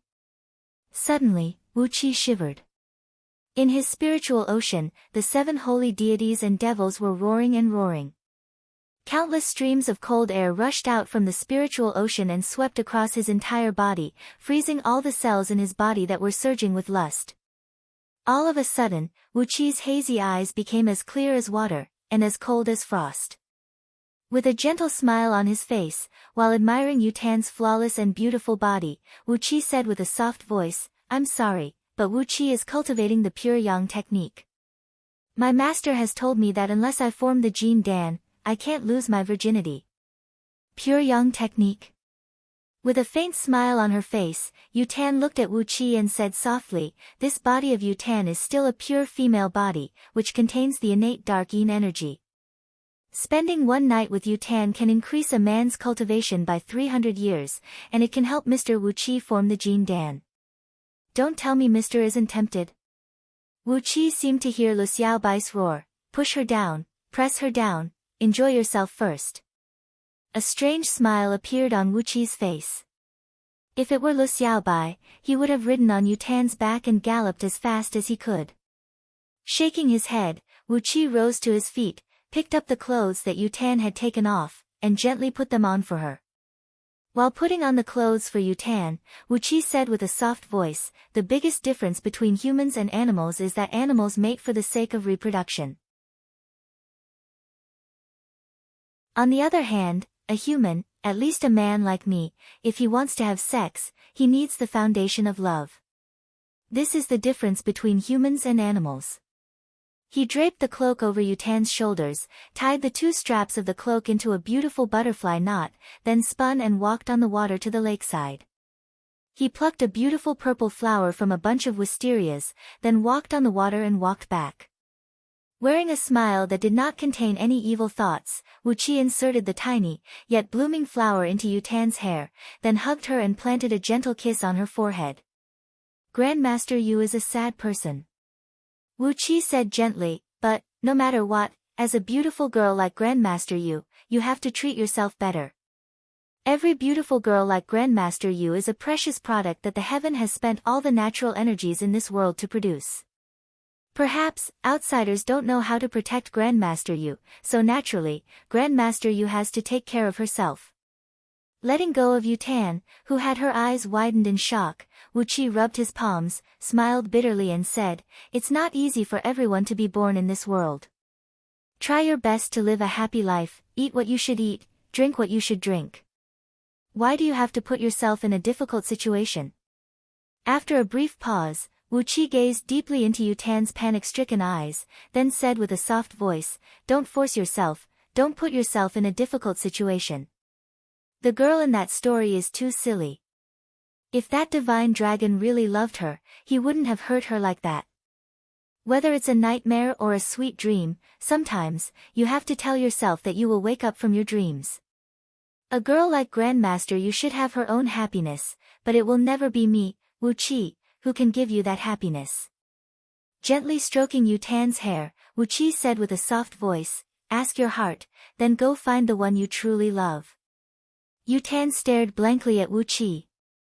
Her lips trembled as she said, 300 years of cultivation strength, you don't want it? You can form the Jin Dan in one day, don't you want it? The Jin Dan will be completed, and you will become a human immortal. You will be able to come and go as you please, and you will have at least 800 years of life. Are you sure you don't want it?" Scratching his head, Wuqi nodded his head and said, "Yes, of course, I want it. The Jin Dan will be completed, and I will have 800 years of life. Of course, I don't want it. However, as a real man, I can swindle and deceive, I can plunder the world, but if I rely on a woman to achieve my goal, that is too filthy." Although Wuqi is a little young, Wuqi has 2 balls between his legs. Wuqi is a real man. Shaking his head, Wuqi breathed out a long sigh and said, "Wuqi's name is Wuqi. Wu, which means don't, beg, which means beg, which means beg." The name, Wuqi, is a constant reminder to me, that even if I become a bandit, I will burn, kill, and loot, but I will never use those filthy means to achieve my goal. I can rape a girl that Wuqi doesn't like, and use magic to gather yin energy to nourish yang energy to form the Jin Dan. But, I will not accept a weak girl who is forced to come to me and use her body to help me cultivate the Jin Dan. Yutan was so angry that she laughed and said, "Mr. Wuqi, your words are too profound. Yutan doesn't understand." Wuqi stared into Yutan's eyes and said coolly, "You really don't understand? Then forget it. I'm not a good man, but I'm not a bitch." Yutan's body trembled violently. She gazed at Wuqi, bent down and picked up the zither. After that, she walked on the water and walked to the lakeside. A whirlwind wrapped around her body. She said coldly, "Mr. Wuqi, you've let go of an opportunity that countless cultivators yearn for. Forming the Jin Dan overnight, you've let go of this opportunity. You have to know, how many brilliant geniuses have cultivated for hundreds of years, but in the end, they became nothing but a pile of dirt." Shaking his head, Wuqi shrugged his shoulders and smiled. He raised his head and looked at the bright moon in the sky. The green moonlight sprinkled down, as if it was shining through his body. Attracted by his innate water energy, the moonlight gradually merged into his body. The essence of the moonlight came from the moon, which was also an innate water and yin energy.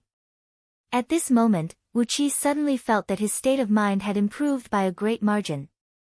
He felt that his moral character had been greatly sublimated. Therefore, he suddenly understood some wonderful principles. Originally, the essence of the moonlight was extremely difficult to be absorbed by people, but now, it was slowly merging into his body. A circle of hazy green light enveloped Wuqi's body. The innate water energy was gradually compressed, condensed, and slowly merged into his meridians. Wuqi's meridians were strengthened at an incredible speed. In just a blink of an eye, they were 3 times stronger than before he entered the state of meditation. Yutan didn't hear Wu Qi's voice for a long time. She turned her head and looked back in surprise. When she saw the moonlight shining on Wu Qi's body, she couldn't help but let out a deep sigh and said, "You can even gain an epiphany like this? Are you a hypocrite who deceives the world, or a simple-minded fool? Or perhaps, you're just a boorish fellow who doesn't know how to flirt? A peerless beauty, a peerless opportunity, yet you don't want both of them. Do you really have great wisdom, or are you just a stupid pig?" In just a blink of an eye, all the emotions vanished from Yutan's body, leaving only a strong fatigue that came from deep within her bones. Slowly, Yutan put on the bamboo hat, and covered her face with a white veil. She murmured something under her breath, but even she herself couldn't hear what she said. Quietly looking at Wu Qi, who had fallen into the state of epiphany, Yutan breathed out a faint sigh. Wu Qi was not even 20 years old, but he had already attained the cultivation base of meridian cultivating tier of Xiantian realm. No matter he was a hypocrite, or a stupid pig, with such an innate potential and talent, he was still a rare genius in the mortal world. Sighing again, Yutan fished out a white bag from under her sleeve, from which she took out a fist-sized green jade cube. It was an extremely cold jade cube. Right after it was taken out, a large sheet of cold air immediately spread out from it. Under the moonlight, the hazy white mist looked very obvious. "Wu Qi, I don't know when we'll meet again after we part this time. No matter what, you're the first strange person I've ever met. I'll give this pill to you as a token of remembrance. When we meet again in the future, perhaps I won't be Yutan anymore, but will you still be the same Wu Qi?" 2 lines of tears rolled down slowly from her eyes. Shaking her hand, Yutan threw the jade cube towards Wu Qi. It was unknown whether it was done intentionally or not, but the jade cube flew straight towards Wu Qi's face, and was about to hit his nose.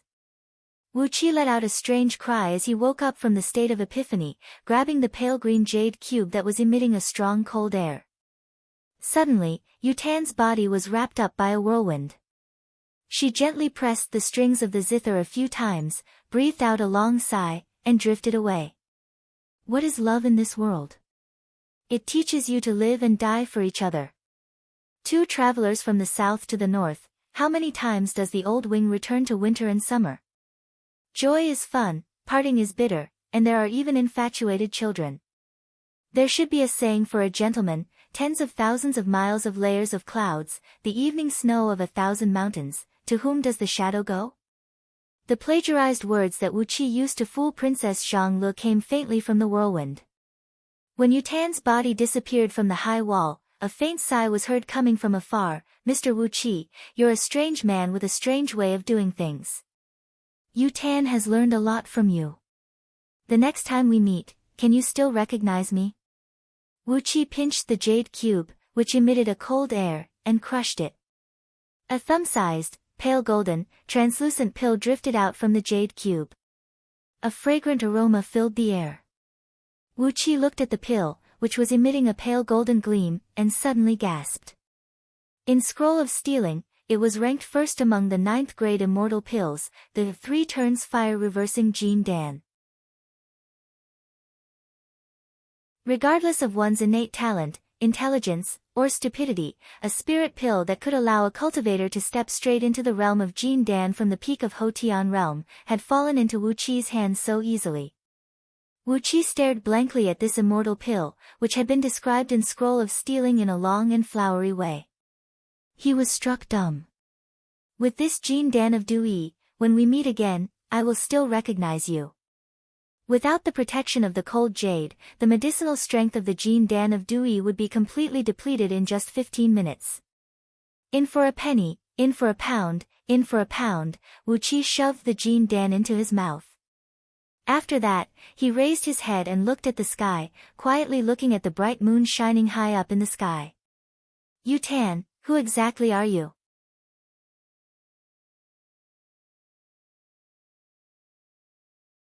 Chapter 106. The sky in the east was filled with a bright red glow. Wu Qi, who felt refreshed and had water vapor hovering around his body, stretched his back and let out a few loud laughs at the few eagles hovering in the sky. A crystal blue watery light flashed in his eyes. Even the smallest feathers on the eagles' bodies were clearly seen by him. Every single detail was vivid in his mind. The triple revolution Jin Dan, ranked first among the 9th grade immortal pills, was indeed a real immortal pill. In just one night, without any obstruction, a thumb-sized Jin Dan had formed in each of the water meridians in Wu Qi's arms. His water chapter had officially broken through to the realm of Jin Dan, giving him a lifespan of 800 years, stepping into the ranks of human immortals. Due to the magical nature of the scroll of stealing, while other cultivators could only form one Jin Dan in their dantian, Wu Qi had formed one Jin Dan in each of the water meridians in his arms. Because he had used the breath-concealing technique in the scroll of stealing to conceal the energy ripples when he formed the Jin Dan, there was no heavenly tribulation descending from the sky, and the thunder tribulation that all cultivators feared the most, was silently avoided by him. What a heaven-defying immortal pill, a heaven-defying technique.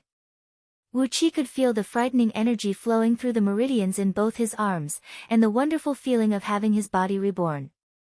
Once again, he threw his head back and let out a loud laugh.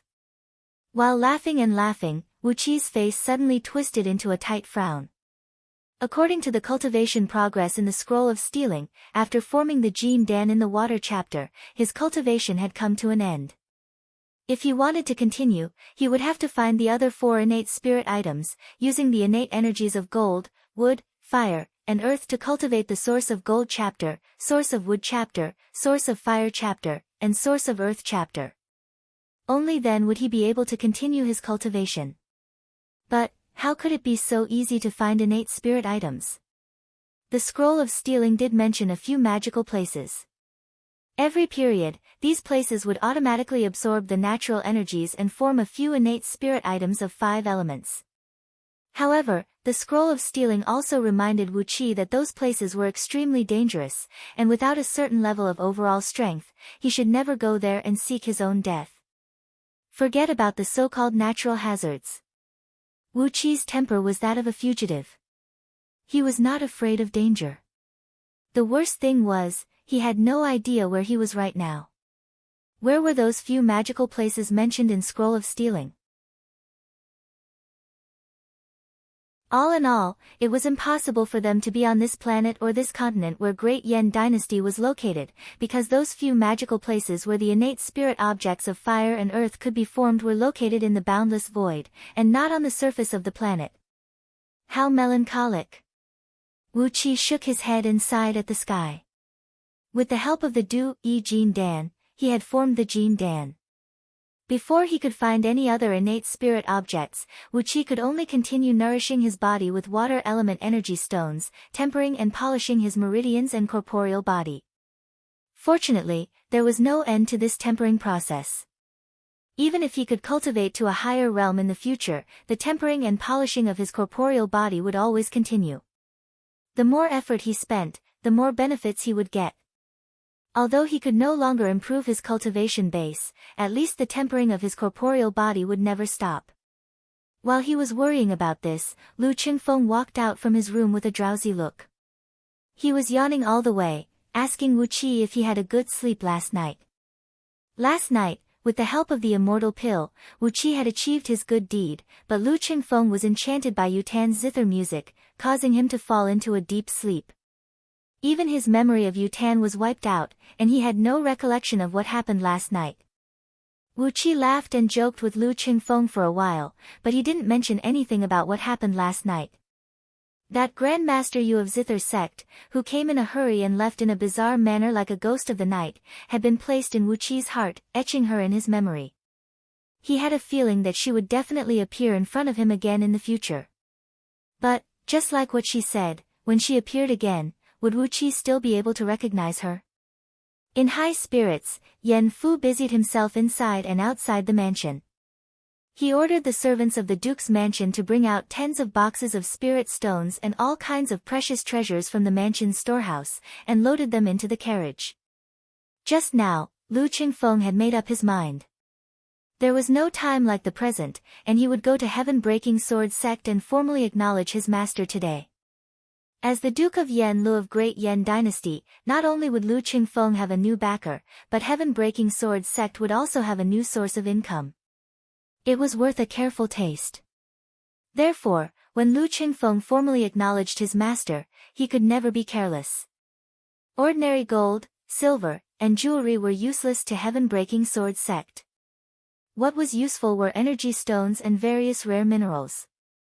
Therefore, most of the gifts Yen Fu prepared were upper-grade energy stones extracted from the energy stone mines in the 2 counties of Duke Yen Li's fief. He also prepared a lot of rare and precious materials for crafting items, such as 10,000 years dark iron, grand white gold essence, magma iron essence, and many others. Of course, apart from these energy stones and materials, all kinds of precious treasures and playthings were indispensable. For example, among the gifts, there were 3 boxes of green Ganoderma ointment, which was made from powder ground from 1,000 years old undersea frigid water droplets, mixed with Ganoderma, fleece flower, and some other spirit herbs that were at least 1,000 years old. This was the most expensive skin care product of Great Yen Dynasty, and it was very useful even for human immortals of Jin Dan. After consuming it, it could greatly replenish one's vitality, and restore one's youthful appearance. This gift was specially prepared for Nyayaonu, as her hair had already turned white. After consuming the green Ganoderma ointment, her white hair would definitely turn black. After all, Yen Fu was the old steward of Duke Yen Lu. As such, he was able to handle all the affairs in an orderly manner, and there was no need for Wu Qi and the others to worry about it. After being busy for over 2 hours, Wu Qi and Lu Qingfeng brought a fleet of 100 coaches and left Ji City, heading towards Mount White Sunday. Apart from the over 1,000 personal guards brought by Lu Qingfeng from Little Meng City, there were also 300 scouting officers led by Yen Bugui, and another 2,000 iron-armored soldiers deployed from the city defense army with the medallion of scouting officers. During the palace banquet, Yen Dan flew into a rage because of the assassination of Yen Buji, and the news had spread to all the upper echelons of Great Yen Dynasty. Now that Lu Qingfeng was going to leave the city to handle some affairs, no matter it was Yen Bugui or any other related people, no one dared to be negligent. Putting aside the 2,000 iron-armored soldiers that accompanied Lu Qingfeng, there was also a troop of 10,000 cavalrymen standing by in Ji City. Once anything happened to Lu Qingfeng, this troop of cavalrymen would immediately leave the city and rescue him. However, right after the convoy left the city gate of Ji City and traveled for less than 2 miles, Yen Bugui weakly ordered a secret agent of scouting office to return to the city and deliver the message, telling the 10,000 cavalrymen who were on standby to take off their armors and rest. Lu Qingfeng would not face any danger during this trip. On the main road leading out of the city, a luxurious coach was waiting quietly in the middle of the road. A group of ferocious palace guards had blocked off the road, forcing all the merchant coaches to leave the road and take a detour through the fields on both sides of the road. There were a total of 500 fully armed palace guards, and it was an astonishing force.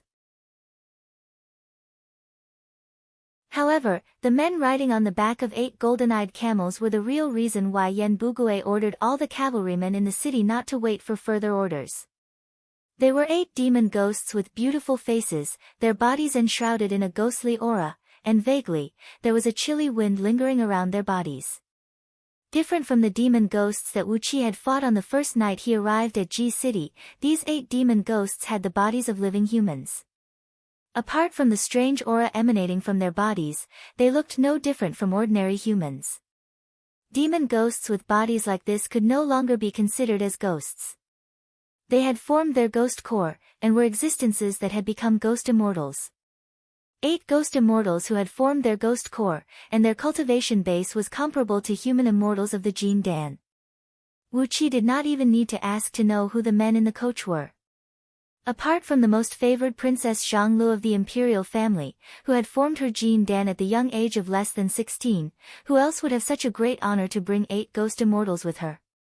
On top of that, the cultivation technique of ghost immortals was the top secret inheritance of the imperial family of Great Yen Dynasty.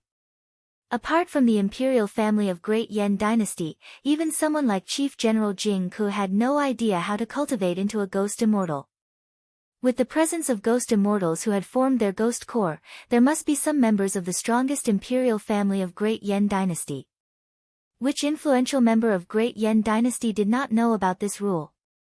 Suddenly, the window curtain of the coach was lifted up, and half of Princess Zhang Li's pretty face poked out from the window. Quickly, she waved at Wu Qi.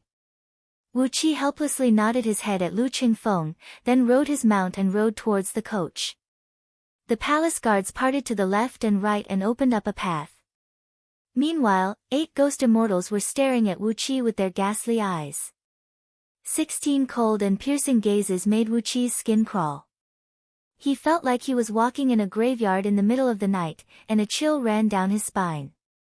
The pressure given to Wu Qi by any one of these 8 ghost immortals was a few times stronger than Qin Shuwen.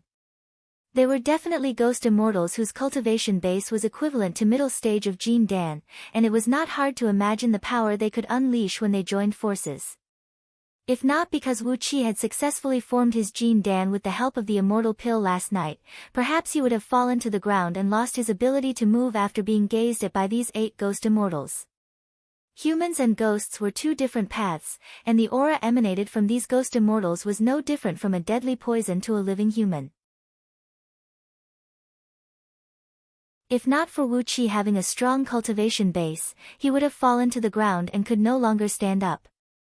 When she saw Wu Qi, Princess Zhang narrowed her eyes and smiled happily. These are the 8 guards given to me by my grandpa. They are much stronger than the demon ghost you met last time. Speaking of which, that demon ghost was really useless, as it was repelled by you with just 1 palm strike. How infuriating. From the window, Princess Zhang brought out a plate of steaming hot and fragrant pastries. She narrowed her eyes, smiled and said, "The last time you went to heaven-breaking sword sect, you must have suffered a lot. Today, I'll accompany you there. I want to see which fool dares to find trouble with you again. Have you had your breakfast?" This fragrant lotus seed cake is made from the seeds of the 5-colored fragrant lotus, which had just bloomed a few days ago. Eating a lot of it can lighten your body and replenish your energy. It's the best food for you. The 8 ghost immortals stared at Wu Qi with a stern look in their eyes, fearing that Wu Qi might do something to hurt Princess Zhang.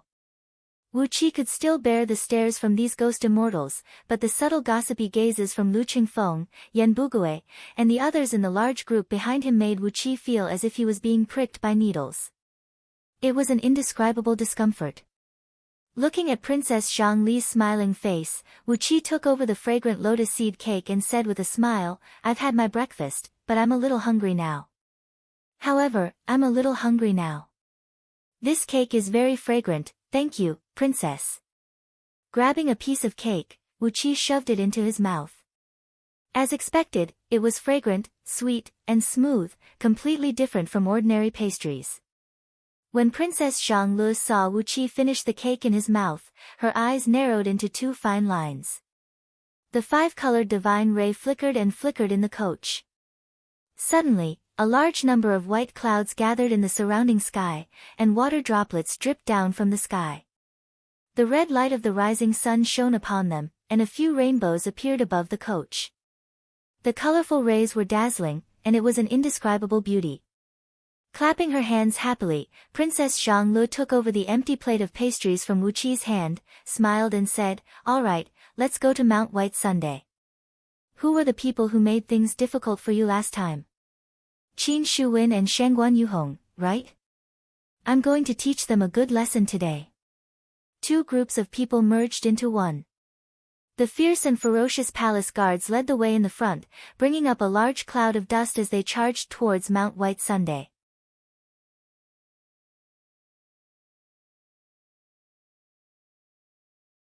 Chapter 107. When Princess Zhang gave the order to recall the ghost immortals, Yan Li's flying sword nearly fell to the ground and turned into a pile of scrap iron. Hastily recalling the sword beams, Yan Li was so angry that his face turned pale. He glared at Princess Zhang and said furiously, "Fine, fine. Zidan, you. Yan Li's lips were trembling. It looked like he wanted to say some harsh words, but he didn't have the courage to do so. He stamped his feet in exasperation, spun and transformed into a wild wind, plunging into the depths of Mount White Sunday. After breaking through layer upon layer of defensive mechanisms, the company finally arrived at the core region of heaven-breaking sword sect. Nya Baihong, whose face had turned green, turned to look at Wu Qi. Wu Qi's face was also alternating between green and red, looking extremely unsightly. Both men exchanged a glance, then breathed out a heavy sigh at the same time. Nya Baihong laughed dryly and said, "I understand what Princess said. Although Wu Qi has acknowledged me as his master, I will never restrict him with the rules of the sect and the rules of seniority. Since Duke Yanlu has joined Heaven-Breaking Sword sect today, and he is going to learn the script of Heaven-Patching Formation, which is a secret technique of our sect, I would like to invite Duke Yanlu to pay his respects to the ancestral master." Lu Qingfeng gazed at Wu Qi with a pitying expression, then whispered into Wu Qi's ear, "If you can marry Princess Zhanglu, no one in Great Yan Dynasty will dare to offend you. Think about it carefully, I think you have a great chance." The blood-red gleam in the eyes of the few ghost immortals retracted, while the 8 sword beams retreated hastily.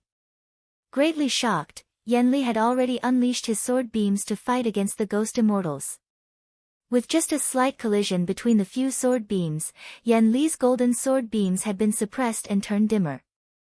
Something strange happened to the ghost immortal's sword beams, as a layer of grayish-white yin energy had invaded them, tainting the true form of his flying sword. It made the once golden and splendid flying sword be covered with a layer of grayish-white aura, greatly weakening its power. Nya Yaonu's lips trembled for a while. At last, she laughed dryly and said, "Princess, are you here to tear down the foundation of Heaven-Breaking Sword sect?" After listening to Princess Zhang Li's words, Wu Qi could only shake his head repeatedly. Princess Zhanglu, who failed to teach Qin Shuwen and Shengguan Yuhong a lesson on behalf of Wu Qi, was in a very bad mood. She twitched her lips and gazed at Nya Baihong, then said with a cold voice, "Fine, nephew Baihong, you don't have to be overly courteous. Wu Qi is my good friend. Although he is your disciple, you can't put on airs in front of him. No matter what he does in heaven-splitting swordsmanship sect, nephew Baihong, you have to be more tolerant." Wu Qi wished he could strangle Lu Qingfeng to death. Suddenly, Nya Yaonu waved her hand at him and said, "Are you Duke Yanlu, Qingfeng? You've come at the right time. The heaven-mending formation art has been vacant for so many years, it's about time for it to have a successor. However, since Duke Yanlu is the successor of our sect, then..." The word, nephew Baihong, made Nya Baihong's face turn green, and he nearly coughed out a mouthful of blood. But no matter what, he was Yan Li's son in name, and in terms of seniority, Princess Zhanglu was indeed his aunt. Therefore, there was no mistake in addressing him as nephew. This was only Jin Dan's cultivation base, yet he could already possess such a powerful divine ability. If Princess Zhang Li's cultivation base was a little bit higher, wouldn't her mood change be able to affect the celestial phenomena in an area of several tens of thousands of miles? The tremendous power of this divine ability was simply unheard of. Even the legendary gods could only possess such a divine ability, right? Nya Yaonu looked at the platform, which had nearly turned into a wasteland, and put on a straight face. She breathed out a long sigh helplessly and said, "Princess, please don't ride a cloud in G City. With the size of your cloud, how many young masters and princes of Great Yan Dynasty would be killed by this thunderbolt?" Upon hearing this, Princess Zhanglu hastily cried out, "Come back." Princess Zhang Li's face blushed, and she awkwardly retracted her divine ability and dermic power. For a moment, the wind blew gently, and the clouds faded away. A couple dozens of thunderbolts once again struck down from the rapidly dispersing cloud, creating another couple dozens of large holes, each 10 feet in diameter and a few feet deep, on the platform. Only then did the dark cloud finally dissipate completely. With a 5-colored gleam flickering in her eyes, Princess Zhanglu stared fixedly at Yanli, whose face had turned dark, and cried out sternly, "Third brother, are Qin Shuwen, Shengguan Yuhong, and the others really in a secluded cultivation?" For the next 30 years, don't let me see them anywhere near G City, or else, humph. Ugh. A stream of blood shot out from the wild wind that Yenli had transformed into. All the cultivators of Heaven-Breaking Sword sect had gathered their cultivation base in a single flying sword. When their natal flying sword was damaged, it was equal to a severe injury to their nascent divinity. Yenli had only coughed out a mouthful of blood, and it was because of his profound cultivation base. Nia Yaonu was very satisfied with Lu Qingfeng's vow. She kept nodding her head and cheering. Then, she rose to her feet, brought the company and walked around the holes on the ground, walking towards the cave where Sword Stems from the Mind was located. When they were about 100 feet away from the entrance of the cave, Nia Yaonu kept performing hand incantation gestures and unleashing one beam after another. Wu Qi narrowed his eyes, closely watching every movement of Nia Yaonu.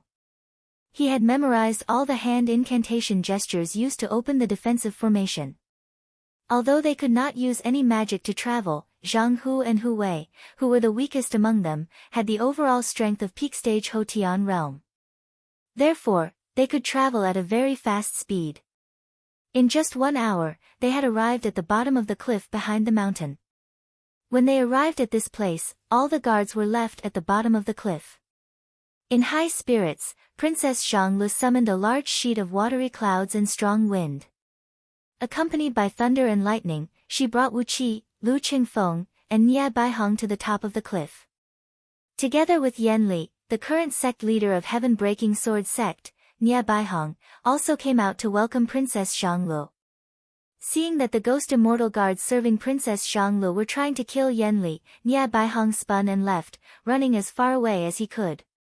From afar, he saw 8 grayish-white sword beams thrust towards Yenli. His face was filled with a smile, and he couldn't conceal the gloating expression on his face. After leaving a large group of guards at the front mountain of Heaven-Breaking Sword sect and letting the disciples of Sword sect take good care of them, Wu Qi and a group of several dozens of men accompanied Lu Qingfeng to the cave abode of Sword Stems from the Mind, at the back mountain.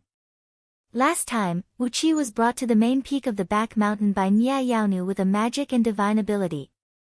But this time, as Princess Zhanglu was here, who would dare to play any tricks in front of her? The group could only walk along the winding path, enjoying the beautiful scenery along the way as they rushed to the main peak. Although there was something wrong between Princess Zhanglu and Yenli, she seemed to have a very good relationship with Nia Yaonu. She stuck out her tongue, and showed a rare vivacious attitude of a teenage girl. She skipped and came next to Nia Yaonu, quickly massaging her shoulders and massaging her back, soothing her breathing. Don't be angry, Sister Yaonu. It's just a few broken pine trees. How many do you want? You can go to Zhanglu Park and dig them up yourself.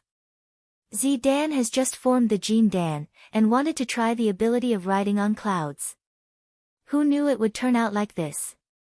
Seeing that Yenli was driven away by Princess Zhanglu, Nia Baihong smilingly brought a few trusted elders and disciples to greet Princess Zhanglu in a courteous manner. The hand incantation used by Nia Yaonu to break the defensive formation was recorded in the Scroll of Stealing. After witnessing Nia Yaonu's actions, Wu Qi had gained a thorough understanding of all the defensive formations in the Immortal's Cave of Sword Stems from the Mind, and there was nothing he could not understand. Lu Qingfeng and the others were struck dumb.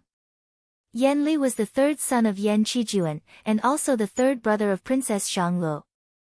How could she kill him just like that? Nia Yaonu, who was sitting on an ancient pine tree and regulating her breath, opened her eyes in surprise, staring blankly at Princess Zhanglu, who was standing on top of the dark cloud. Fortunately, Wu Qi had a clear mind. He grabbed Princess Zhanglu and cried out, "You can't do that. Elder Yenli is the Grand Elder of Heaven-Breaking Sword sect. You can't kill him. It's fine if you cut off a few of his arms and legs, but you can't kill him. Princess, he is your third brother. If you kill him, no matter if it's the Crown Prince or His Majesty, you won't be able to explain it to them. These few ghost immortal guards were just given to you by His Majesty. If you take them back like this, it will not be good for you." Upon hearing what Princess Zhangli said, Yanli couldn't help but fly into a rage. He cried out loudly, "Zidan, this is heaven-breaking sword sect. Don't you dare act presumptuously here." Speaking of which, even Wu Qi was surprised by what kind of power Princess Zhangli had inherited from her mother. Once the 5-colored divine rays behind her back moved, they would be able to stir up the surrounding energies of 5 elements. Along with the change of her mood, the surrounding phenomena would change accordingly. When other Jin Dan immortals rode on a cloud, it would be a cloud that behaved itself, but the cloud summoned by Princess Zhangli was filled with flashing lightning and rumbling thunder, accompanied by a heavy downpour. The power was simply too frightening. Qin Shuwen and Shengguan Yuhong were both in seclusion. All the sect elders of Heaven-Breaking Sword sect who had a conflict with Wu Qi last time, except for Yanli, who came out to greet Wu Qi with a dark face, all the other sect elders of Heaven-Breaking Sword sect were in seclusion. Princess Zhangli, who accompanied Wu Qi to Heaven-Breaking Sword sect in high spirits, prepared to brutally humiliate Qin Shuwen and the other sect elders to help Wu Qi vent his anger, was greatly disappointed. Her sunny mood suddenly turned dark. The 5-colored divine rays behind her back stirred into a ball of chaotic halos, and immediately, Mount White Sun was shrouded by dark clouds. The strong wind rolled the dark clouds, and the thunder was accompanied by the lightning. The dark clouds, which were dozens of acres in circumference, brought everyone up the cliff, and landed on the platform in front of the Cave of Sword Stems from the Mind. When the dark clouds reached a height of several tens of feet above the platform, a few thunderclaps echoed out, followed by several dozens of lightning bolts striking down. The ancient pine trees on the platform, which had been growing for countless years, were instantly turned into ashes by the lightning bolts. Nya Yaonu seemed to want to say something, but stopped on second thought. After listening to the story of Nya Yaonu from Wu Qi, Lu Qingfeng had already understood the mystery behind it. Hastily, he took a few steps forward, bowed deeply at Nya Yaonu and said, "Qingfeng is not someone who would betray my master. Naturally, Qingfeng will obey the order given by my master. I can swear to the heaven that if my master needs my help, even if I have to sacrifice my life, I will never disobey the order given by my master." Princess Zhangli was very angry, and the consequences would be very serious. Layers of dark clouds were hovering above Mount White Sunday. Indistinct thunderbolts kept streaking across the sky above everyone's head. Tiny electric arcs were seen rolling and rocking in the dark clouds, while a whirlwind rose from the ground, bringing with it a pungent smell of water that soared straight into the sky. All the disciples of Heaven-Breaking Sword sect had gone into hiding in various palaces, pavilions, and caves where they had their secluded cultivation. None of them dared to show their faces. 8 streams of ferocious energy soared into the sky, while the sky was filled with the endless howls of ghosts. The eyes of 8 ghost immortals standing next to Princess Zhangli shone with an eerie red gleam. Chi-Chi took a step forward, locking Yanli with his powerful divine will. One of the ghost immortals cried out with a gloomy voice, "Disrespect to the princess. Die!" Accompanied by the howl of ghosts that sounded like it came from the netherworld, 8 vague and twisted grayish-white sword beams shot out from the ghost immortals' bodies, bringing with them a large sheet of ghost flame and phosphorescence as they thrust towards Yanli's head. It would have been better if she did not say that. Upon hearing Nya Yaonu's sentimental words, Princess Zhangli suddenly realized something and said, "Sister Yaonu is right. In the future, whoever dares to provoke me in Ji City can just go straight to his ancestral mansion and ride on a cloud. It will save me from having to deploy my army into the city to kill him, and also waste the army's pay and money."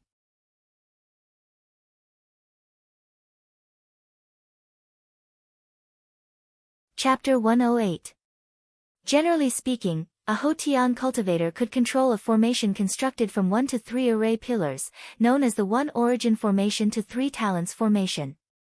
A Xiantian Taoist could control 4 to 6 array pillars, known as the 4 symbols formation to 6 directions formation. And a Jin Dan realm human immortal could control 7 to 9 array pillars, known as the 7 stars formation, 8 trigrams formation, and 9 palaces formation. An Earth immortal of nascent soul realm could control 10 to 12 array pillars, known as the 10 Elements Formation, Unity Formation, and Origin Formation.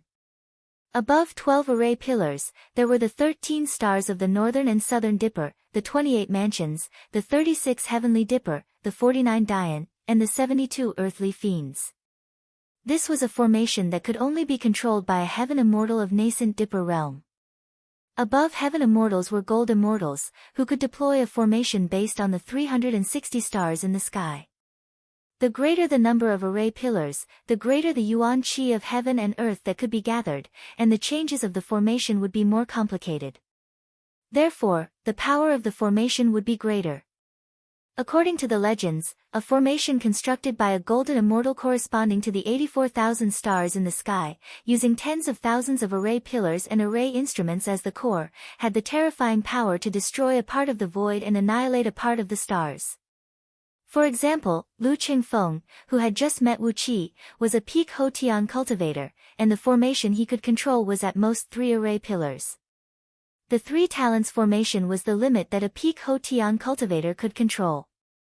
Now that Lu Qingfeng was a Taoist of respiration tier, the maximum number of array pillars he could control was 6. Not only did the 6 array pillars increase the gathering speed and capacity of the yuan qi of heaven and earth by 10 times, it also increased the changes and mysteries of the formation by 100 times. Because Lu Qingfeng specialized in formations, when he entered the cave abode of sword stems from the mind, he had his eyes wide open, trying to see through the mysteries of the formations inside and outside the cave abode. But even though his eyes were sore and tearing up, he could only see 2 or 3 possible locations for the erection of the formation pillars and the formation artifacts. As for the specific appearance of the formation restrictions inside and outside the cave, he could not see the slightest bit of meaning. Wu Qi, on the other hand, was able to see through the array formations and restrictions inside and outside the cave. Outside the cave were 3 major formations, the 7 Stars Formation, the 8 Trigrams Formation, and the 9 Palaces Formation. There were a total of 24 array cores. The array pillars and the array guarding artifact were all lower-grade magic treasures, possessing a very strong defensive power. Furthermore, the formation mainly focused on illusion attacks and mazes. After entering the entrance of the cave, a Heavenly Dipper and Earthly Fiend Great Formation with 108 formation cores was set up in the 360m long passageway. Only Heaven Immortals with phenomenal success in their nascent divinity could set up this formation, and only they would have enough energy to activate it. Among the 108 formation cores, 12 of them were actually emitting fluctuations of spiritual energy unique to mid-grade magic treasures. This great formation of heavenly spirits and earthly evils was in accordance with the 4 symbols. It connected the heavenly stars above and the earthly chi below. It covered the entire main peak of Mount White Sunday. It was a formation that focused on defense and assisted with killing. According to Wu Qi's estimation, if someone with sufficient overall strength were to control it, this formation could withstand the attack of a Heaven Immortal, and could easily kill an Earth Immortal of peak stage nascent soul realm. However, what made Wu Qi glad was that there was no one controlling this formation. It seemed like Nia Yaonu had only obtained the method to pass through this formation, but did not obtain the essence of controlling it. Therefore, this powerful formation was just a dead formation mentioned in the Scroll of Stealing. A dead formation was a formation that could be passed through as long as one knew the method to pass through it with his eyes closed. With Wu Qi's current cultivation base of early-stage Jin Dan realm, he could easily pass through this kind of dead formation by doing a somersault after getting drunk. Wu Qi could not help but shake his head. The immortal who left behind the legacy of heaven-breaking sword sect was a very strange person. He had constructed such a powerful formation, but he did not leave behind all the methods to control it, and only left behind a dead formation. Apart from a cultivator like Wu Qi who had inherited the Scroll of Stealing and was an expert in the art of formations, as long as he did not have an extremely bad luck, this formation would not stop any ordinary early-stage nascent soul Earth Immortal from passing through it. Unless that immortal was sure that no one above nascent soul realm could discover this place, there was no reason for him to leave behind a dead formation. Strange, this was really strange. This formation gave Wu Qi a very strange feeling. Even if that immortal had left behind his legacy, this formation could still be activated with its full power, as long as he left behind a door for his successor who met the requirements to enter and exit it. There was no need for him to leave behind a dead formation, was there? Following closely behind Nyayaonu, Wuqi observed the method she used to open the formation. His eyes were darting from side to side, and he could clearly see the positions of all 108 formation cores in the formation. Currently, he only had the Sword of Greedy Wolf, which was a lower-grade magical treasure. However, there were 96 lower-grade magical treasures and 12 middle-grade magical treasures in this formation. It made his heart itch. As a member of the Underhand sect, Wuqi's professional habit had kicked in. He wished he could strike right now and obtain everything in this dead formation. The 3,060 feet tunnel was not a long one. Very soon, they walked out of the formation and arrived at a strange space in the belly of the mountain. It was a magnificent immortal's cave, measuring over 500 acres in circumference. There was a small bridge over a flowing stream, a garden with herbs growing in it, and the surrounding walls were made of mountain rocks that looked as white as jade. Pure white light shone out from the rocks and walls, illuminating the entire place as bright as day. A breeze came blowing from the front. Right at the exit of the tunnel was a small river. The riverside was filled with weeping willows. Their long branches were swaying gently in the breeze, and a faint fragrance of flowers was wafting out from them. Lu Qingfeng was struck dumb. When had he ever seen a blessed land of immortals like this? It was a completely sealed mountain, and yet, there was a strange little world of its own. Such a method had gone beyond his imagination. On top of that, the natural energy here was at least 30 times denser than the outside world. The natural energy here had condensed into white clouds that could be seen with naked eyes. What flew above their heads and intertwined with their feet were all very dense natural energy. Even the water flowing in the small river had turned into a sticky liquid that looked like wine paste after being soaked by the extremely dense natural energy. If brought to the outside world, a river like this could be directly consumed as a panacea, which could cure almost all diseases. And here, there was a river that measured about 2 miles long and 30 feet wide, and was filled with the same kind of water. Wuqi pretended to be in a daze, staring fixedly at the unbelievable scene before him. There was a detailed description of such a scene in Scroll of Stealing. There were 36 tiers of heaven immortals, and any heaven immortal of the standard tier, even the weakest heaven immortal of the 36th tier, had the ability to exercise a divine ability that allowed them to construct a small world with a perfect natural environment in a narrow space like the belly of a mountain or underground. This was an ability that any heaven immortal could possess. A small world with the circumference of 500 acres could at most be constructed by a heaven immortal of the 36th tier, and it could not be considered as a formidable figure. If it were a small world constructed by a first-tier heaven immortal, it would have the size of a continent. That would be a real minor kiliocosm, and it could not be compared with this tiny cave abode. As for the 18th tier gold immortal, the cave abode constructed by them would be no different than a planet. However, as a Taoist of Xiantian realm, Wuqi had to act like a daze, or at least, he had to look the same as Lu Qingfeng. Otherwise, it would be too suspicious. Nyayaonu gazed at Wuqi and Lu Qingfeng, who were in a daze, and a contented smile emerged on her face. Senior, the magical power and divine ability of Master Immortal are far beyond the imagination of us juniors. This is the core area of Heaven-Breaking Sword Sect. Apart from me, only Baiheng, Zidan, and a few of my trusted disciples have come here before. Come, you will have plenty of chances to come here and cultivate in the future. Now, follow me and pay your respects to the ancestral master. Wuqi shuddered and woke up from his dazed state. He pulled Lu Qingfeng forcefully. Only then did Lu Qingfeng take a deep breath and praise in a low voice, "The blessed land of immortals is indeed extraordinary. Although the main peak of Mount White Goat does not look very wide, I can't believe there is such a vast world in the belly of the mountain.